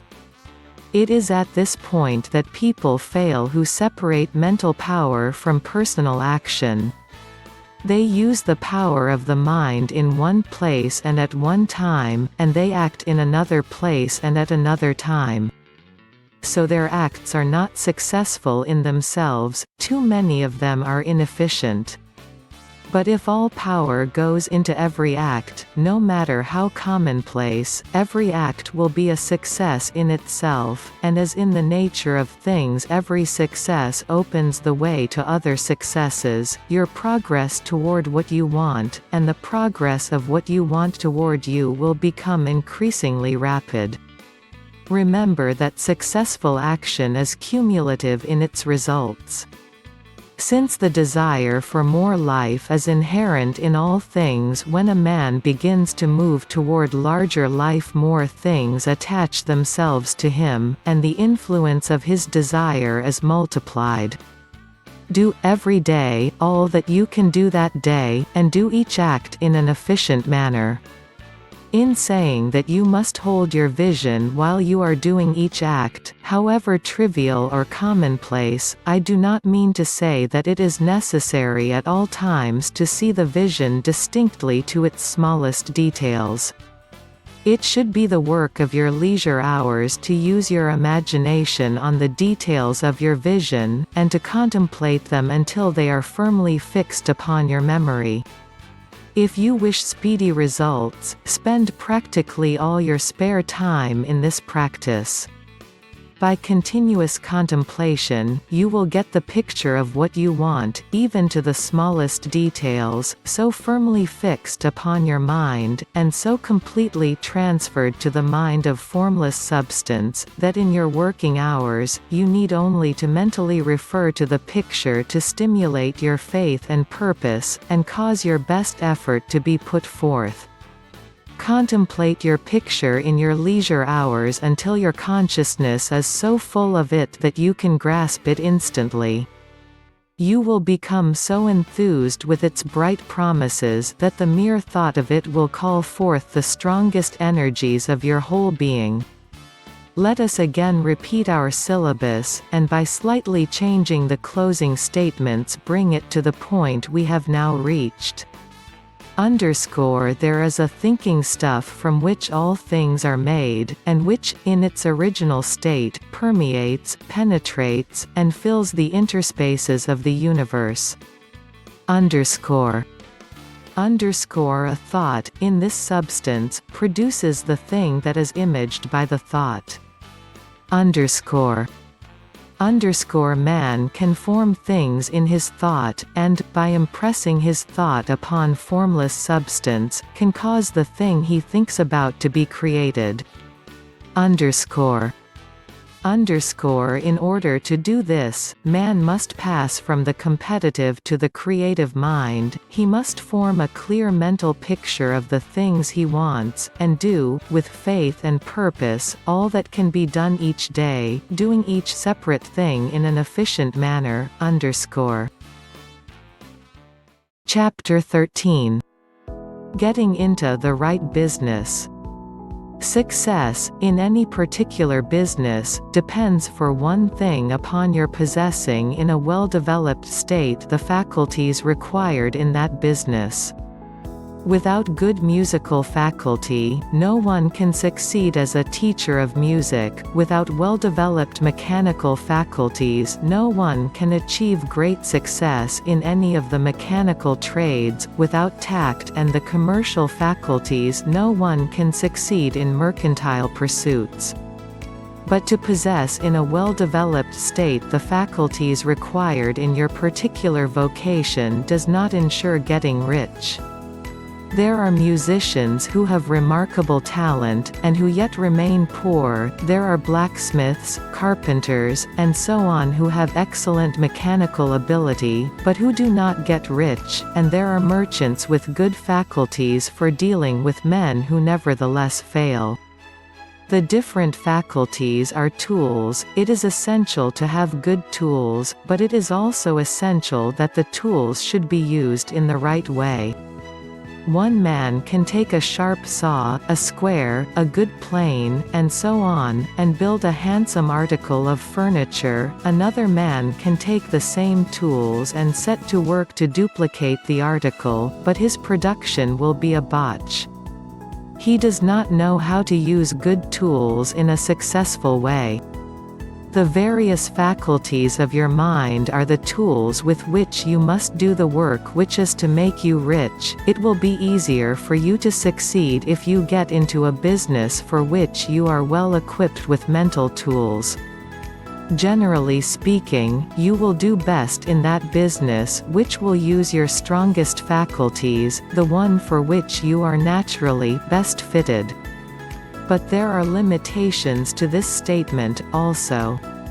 No man should regard his vocation as being irrevocably fixed by the tendencies with which he was born. You can get rich in any business, for if you have not the right talent for it you can develop that talent. It merely means that you will have to make your tools as you go along, instead of confining yourself to the use of those with which you were born. It will be easier for you to succeed in a vocation for which you already have the talents in a well-developed state, but you can succeed in any vocation, for you can develop any rudimentary talent, and there is no talent of which you have not at least the rudiment. You will get rich most easily in point of effort if you do that for which you are best fitted, but you will get rich most satisfactorily if you do that which you want to do.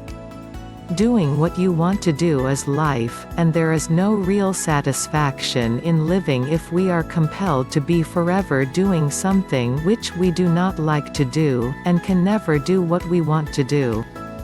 And it is certain that you can do what you want to do. The desire to do it is proof that you have within you the power which can do it. Desire is a manifestation of power. The desire to play music is the power which can play music seeking expression and development. The desire to invent mechanical devices is the mechanical talent seeking expression and development. Where there is no power, either developed or undeveloped, to do a thing, there is never any desire to do that thing, and where there is strong desire to do a thing, it is certain proof that the power to do it is strong, and only requires to be developed and applied in the right way. All things else being equal, it is best to select the business for which you have the best developed talent, but if you have a strong desire to engage in any particular line of work, you should select that work as the ultimate end at which you aim. You can do what you want to do, and it is your right and privilege to follow the business or avocation which will be most congenial and pleasant. You are not obliged to do what you do not like to do, and should not do it except as a means to bring you to the doing of the thing you want to do. If there are past mistakes whose consequences have placed you in an undesirable business or environment, you may be obliged for some time to do what you do not like to do, but you can make the doing of it pleasant by knowing that it is making it possible for you to come to the doing of what you want to do. If you feel that you are not in the right vocation, do not act too hastily in trying to get into another one.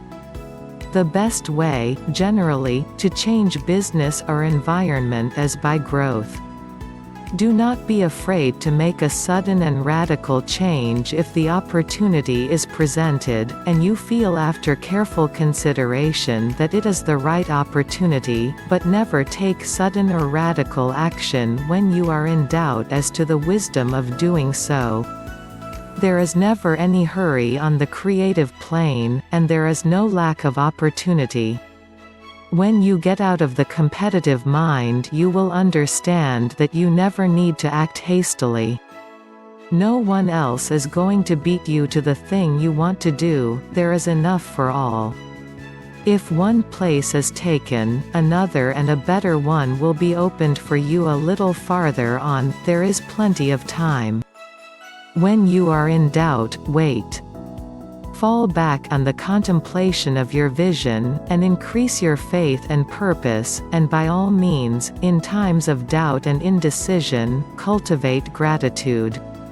A day or two spent in contemplating the vision of what you want, and in earnest thanksgiving that you are getting it, will bring your mind into such a close relationship with the Supreme that you will make no mistake when you do act. There is a mind which knows all there is to know, and you can come into close unity with this mind by faith and the purpose to advance in life, if you have deep gratitude.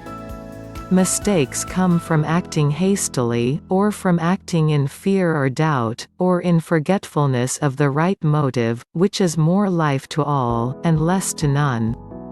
As you go on in the certain way, opportunities will come to you in increasing number, and you will need to be very steady in your faith and purpose, and to keep in close touch with the All-Mind by reverent gratitude. Do all that you can do in a perfect manner every day, but do it without haste, worry, or fear. Go as fast as you can, but never hurry. Remember that at the moment you begin to hurry you cease to be a creator and become a competitor, you drop back upon the old plane again. Whenever you find yourself hurrying, call a halt, fix your attention on the mental image of the thing you want, and begin to give thanks that you are getting it. The exercise of gratitude will never fail to strengthen your faith and renew your purpose. Chapter 14. The Impression of Increase.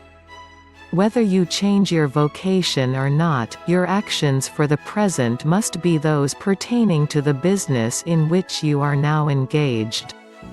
You can get into the business you want by making constructive use of the business you are already established in, by doing your daily work in a certain way.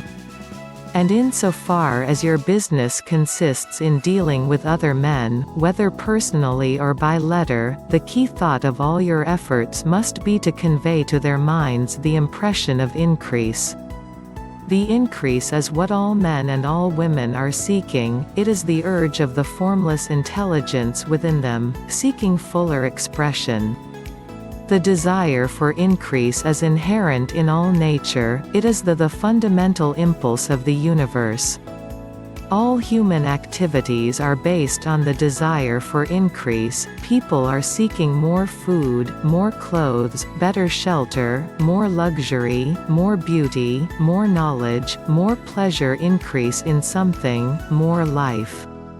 Every living thing is under this necessity for continuous advancement, where increase of life ceases, dissolution, and death set in at once.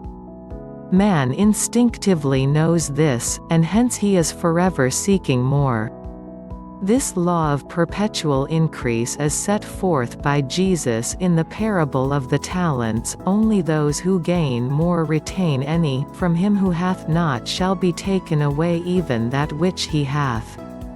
The normal desire for increased wealth is not an evil or a reprehensible thing, it is simply the desire for a more abundant life, it is aspiration. And because it is the deepest instinct of their natures, all men and women are attracted to him who can give them more of the means of life. In following the certain way as described in the foregoing pages, you are getting continuous increase for yourself, and you are giving it to all with whom you deal. You are a creative center, from which increase is given off to all. Be sure of this, and convey assurance of the fact to every man, woman, and child with whom you come in contact. No matter how small the transaction, even if it be only the selling of a stick of candy to a little child, put into it the thought of increase, and make sure that the customer is impressed with the thought. Convey the impression of advancement with everything you do, so that all people shall receive the impression that you are an advancing man, and that you advance all who deal with you. Even to the people whom you meet in a social way, without any thought of business, and to whom you do not try to sell anything, give the thought of increase. You can convey this impression by holding the unshakable faith that you, yourself, are in the way of increase, and by letting this faith inspire, fill, and permeate every action. Do everything that you do in the firm conviction that you are an advancing personality, and that you are giving advancement to everybody. Feel that you are getting rich and that in so doing you are making others rich, and conferring benefits on all. Do not boast or brag of your success, or talk about it unnecessarily. True faith is never boastful. Wherever you find a boastful person, you find one who is secretly doubtful and afraid. Simply feel the faith, and let it work out in every transaction. Let every act and tone and look express the quiet assurance that you are getting rich, that you are already rich. Words will not be necessary to communicate this feeling to others, they will feel the sense of increase when in your presence and will be attracted to you again. You must so impress others that they will feel that in associating with you they will get an increase for themselves. See that you give them a use value greater than the cash value you are taking from them. Take an honest pride in doing this, and let everybody know it, and you will have no lack of customers. People will go where they are given increase, and the Supreme, which desires increase in all, and which knows all, will move toward you men and women who have never heard of you. Your business will increase rapidly, and you will be surprised at the unexpected benefits which will come to you. You will be able from day to day to make larger combinations, secure greater advantages, and to go on into a more congenial vocation if you desire to do so. But in doing all this, you must never lose sight of your vision of what you want, or your faith and purpose to get what you want.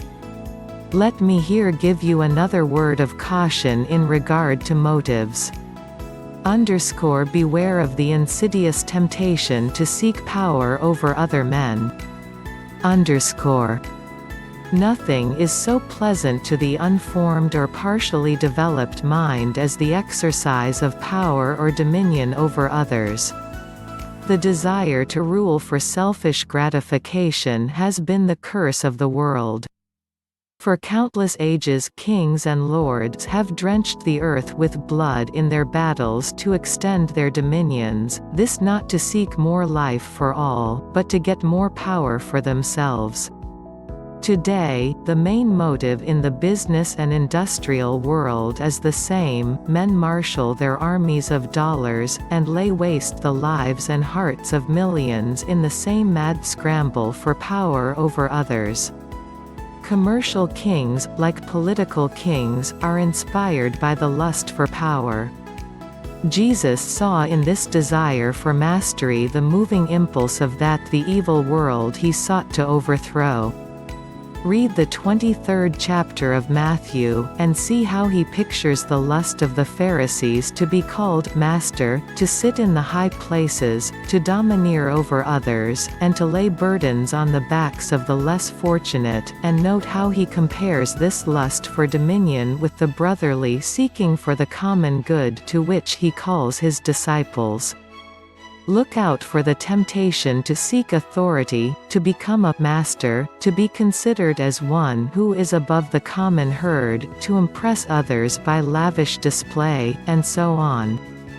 The mind that seeks for mastery over others is the competitive mind, and the competitive mind is not the creative one. In order to master your environment and your destiny, it is not at all necessary that you should rule over your fellow men, and indeed, when you fall into the world struggle for the high places, you begin to be conquered by fate and environment, and your getting rich becomes a matter of chance and speculation. Beware of the competitive mind. No better statement of the principle of creative action can be formulated than the favorite declaration of the late Golden Rule, Jones of Toledo: "What I want for myself, I want for everybody." Chapter 15. The Advancing Man. What I have said in the last chapter applies as well to the professional man and the wage earner as to the man who is engaged in mercantile business. No matter whether you are a physician, a teacher, or a clergyman, if you can give increase of life to others and make them sensible of the fact, they will be attracted to you, and you will get rich.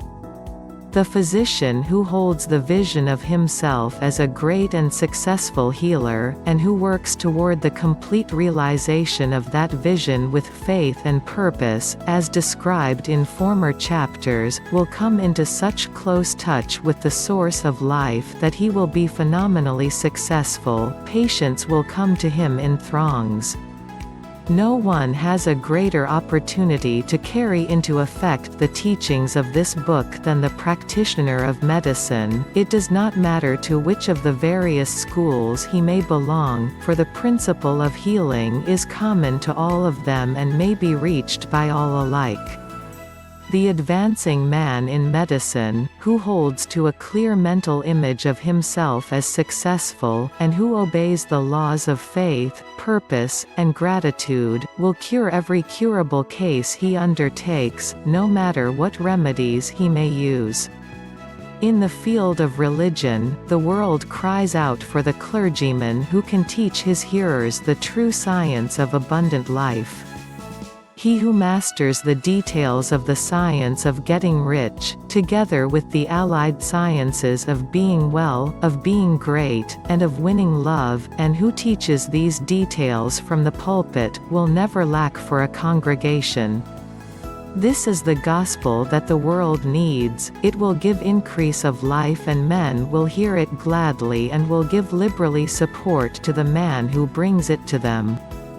What is now needed is a demonstration of the science of life from the pulpit. We want preachers who can not only tell us how but who in their own persons will show us how. We need the preacher who will himself be rich, healthy, great, and beloved, to teach us how to attain these things, and when he comes he will find a numerous and loyal following. The same is true of the teacher who can inspire the children with the faith and purpose of advancing life. He will never be out of a job. And any teacher who has this faith and purpose can give it to his pupils. He cannot help giving it to them if it is part of his own life and practice.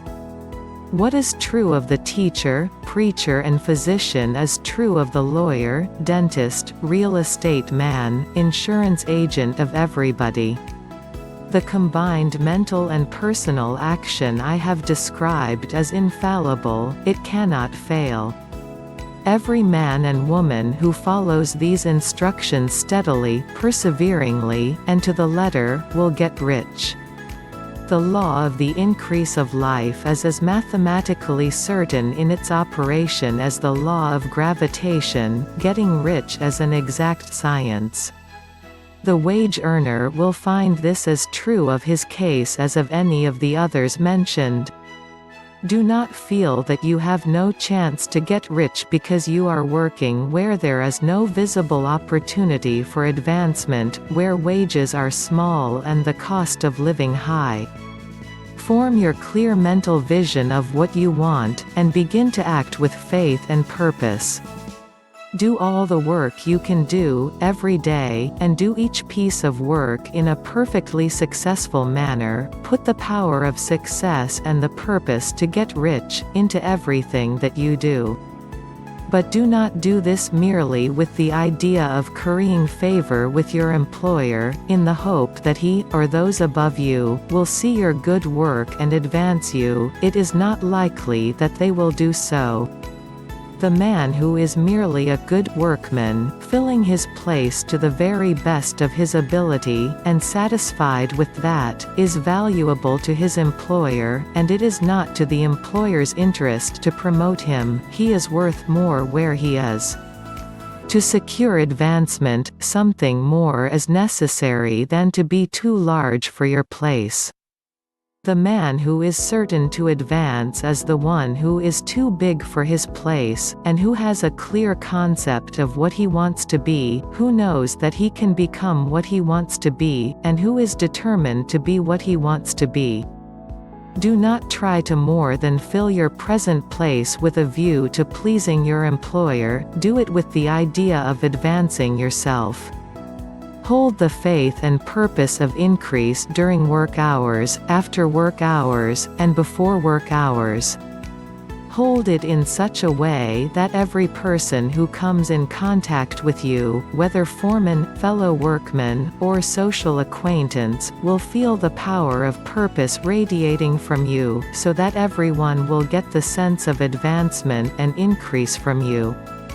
Men will be attracted to you, and if there is no possibility of advancement in your present job, you will very soon see an opportunity to take another job. There is a power which never fails to present an opportunity to the advancing man who is moving in obedience to the law. God cannot help helping you if you act in a certain way, he must do so in order to help himself. There is nothing in your circumstances or in the industrial situation that can keep you down. If you cannot get rich working for the Steel Trust, you can get rich on a 10-acre farm, and if you begin to move in the certain way, you will certainly escape from the clutches of the Steel Trust and get on to the farm or wherever else you wish to be. If a few thousands of its employees would enter upon the certain way, the Steel Trust would soon be in a bad plight. It would have to give its working men more opportunity, or go out of business. Nobody has to work for a trust. The trusts can keep men in so-called hopeless conditions only so long as there are men who are too ignorant to know of the science of getting rich, or too intellectually slothful to practice it. Begin this way of thinking and acting, and your faith and purpose will make you quick to see any opportunity to better your condition. Such opportunities will speedily come, for the Supreme, working in all, and working for you will bring them before you. Do not wait for an opportunity to be all that you want to be. When an opportunity to be more than you are now is presented and you feel impelled toward it, take it. It will be the first step toward a greater opportunity. There is no such thing possible in this universe as a lack of opportunities for the man who is living the advancing life. It is inherent in the constitution of the cosmos that all things shall be for him and work together for his good, and he must certainly get rich if he acts and thinks in the certain way. So let wage-earning men and women study this book with great care and enter with confidence upon the course of action it prescribes. It will not fail. Chapter 16. Some cautions, and concluding observations. Many people will scoff at the idea that there is an exact science of getting rich, holding the impression that the supply of wealth is limited. They will insist that social and governmental institutions must be changed before even any considerable number of people can acquire competence. But this is not true. It is true that existing governments keep the masses in poverty, but this is because the masses do not think and act in the certain way. If the masses begin to move forward as suggested in this book, neither governments nor industrial systems can check them. All systems must be modified to accommodate the forward movement. If the people have the advancing mind, have the faith that they can become rich, and move forward with the fixed purpose to become rich, nothing can possibly keep them in poverty. Individuals may enter upon the certain way at any time, and under any government, and make themselves rich, and when any considerable number of individuals do so under any government, they will cause the system to be so modified as to open the way for others. The more men who get rich on the competitive plane, the worse for others. The more who get rich on the creative plane, the better for others. The economic salvation of the masses can only be accomplished by getting a large number of people to practice the scientific method set down in this book, and become rich. These will show others the way, and inspire them with a desire for real life, with the faith that it can be attained, and with the purpose to attain it. For the present, however, it is enough to know that neither the government under which you live nor the capitalistic or competitive system of industry can keep you from getting rich. When you enter upon the creative plane of thought, you will rise above all these things and become a citizen of another kingdom. But remember that your thought must be held upon the creative plane. You are never for an instant to be betrayed into regarding the supply as limited, or into acting on the moral level of competition. Whenever you do fall into old ways of thought, correct yourself instantly, for when you are in the competitive mind, you have lost the cooperation of the mind of the whole. Do not spend any time in planning as to how you will meet possible emergencies in the future, except as the necessary policies may affect your actions today. You are concerned with doing today's work in a perfectly successful manner, and not with emergencies which may arise tomorrow. You can attend to them as they come. Do not concern yourself with questions as to how you shall surmount obstacles which may loom upon your business horizon, unless you can see plainly that your course must be altered today in order to avoid them. No matter how tremendous an obstruction may appear at a distance, you will find that if you go on in the certain way it will disappear as you approach it, or that a way over, through, or around it will appear. No possible combination of circumstances can defeat a man or woman who is proceeding to get rich along strictly scientific lines. No man or woman who obeys the law can fail to get rich, any more than one can multiply 2 by 2 and fail to get 4. Give no anxious thought to possible disasters, obstacles, panics, or unfavorable combinations of circumstances. It is time enough to meet such things when they present themselves before you in the immediate present, and you will find that every difficulty carries with it the wherewithal for its overcoming. Guard your speech. Never speak of yourself, your affairs, or of anything else in a discouraged or discouraging way. Never admit the possibility of failure, or speak in a way that infers failure as a possibility. Never speak of the times as being hard, or of business conditions as being doubtful. Times may be hard and business doubtful for those who are on the competitive plane, but they can never be so for you. You can create what you want, and you are above fear. When others are having hard times and poor business, you will find your greatest opportunities. Train yourself to think of and to look upon the world as something which is becoming, which is growing, and to regard seeming evil as being only that which is undeveloped. Always speak in terms of advancement. To do otherwise is to deny your faith, and to deny your faith is to lose it. Never allow yourself to feel disappointed. You may expect to have a certain thing at a certain time, and not get it at that time, and this will appear to you like a failure. But if you hold to your faith, you will find that the failure is only apparent. Go on in a certain way, and if you do not receive that thing, you will receive something so much better that you will see that the seeming failure was really a great success.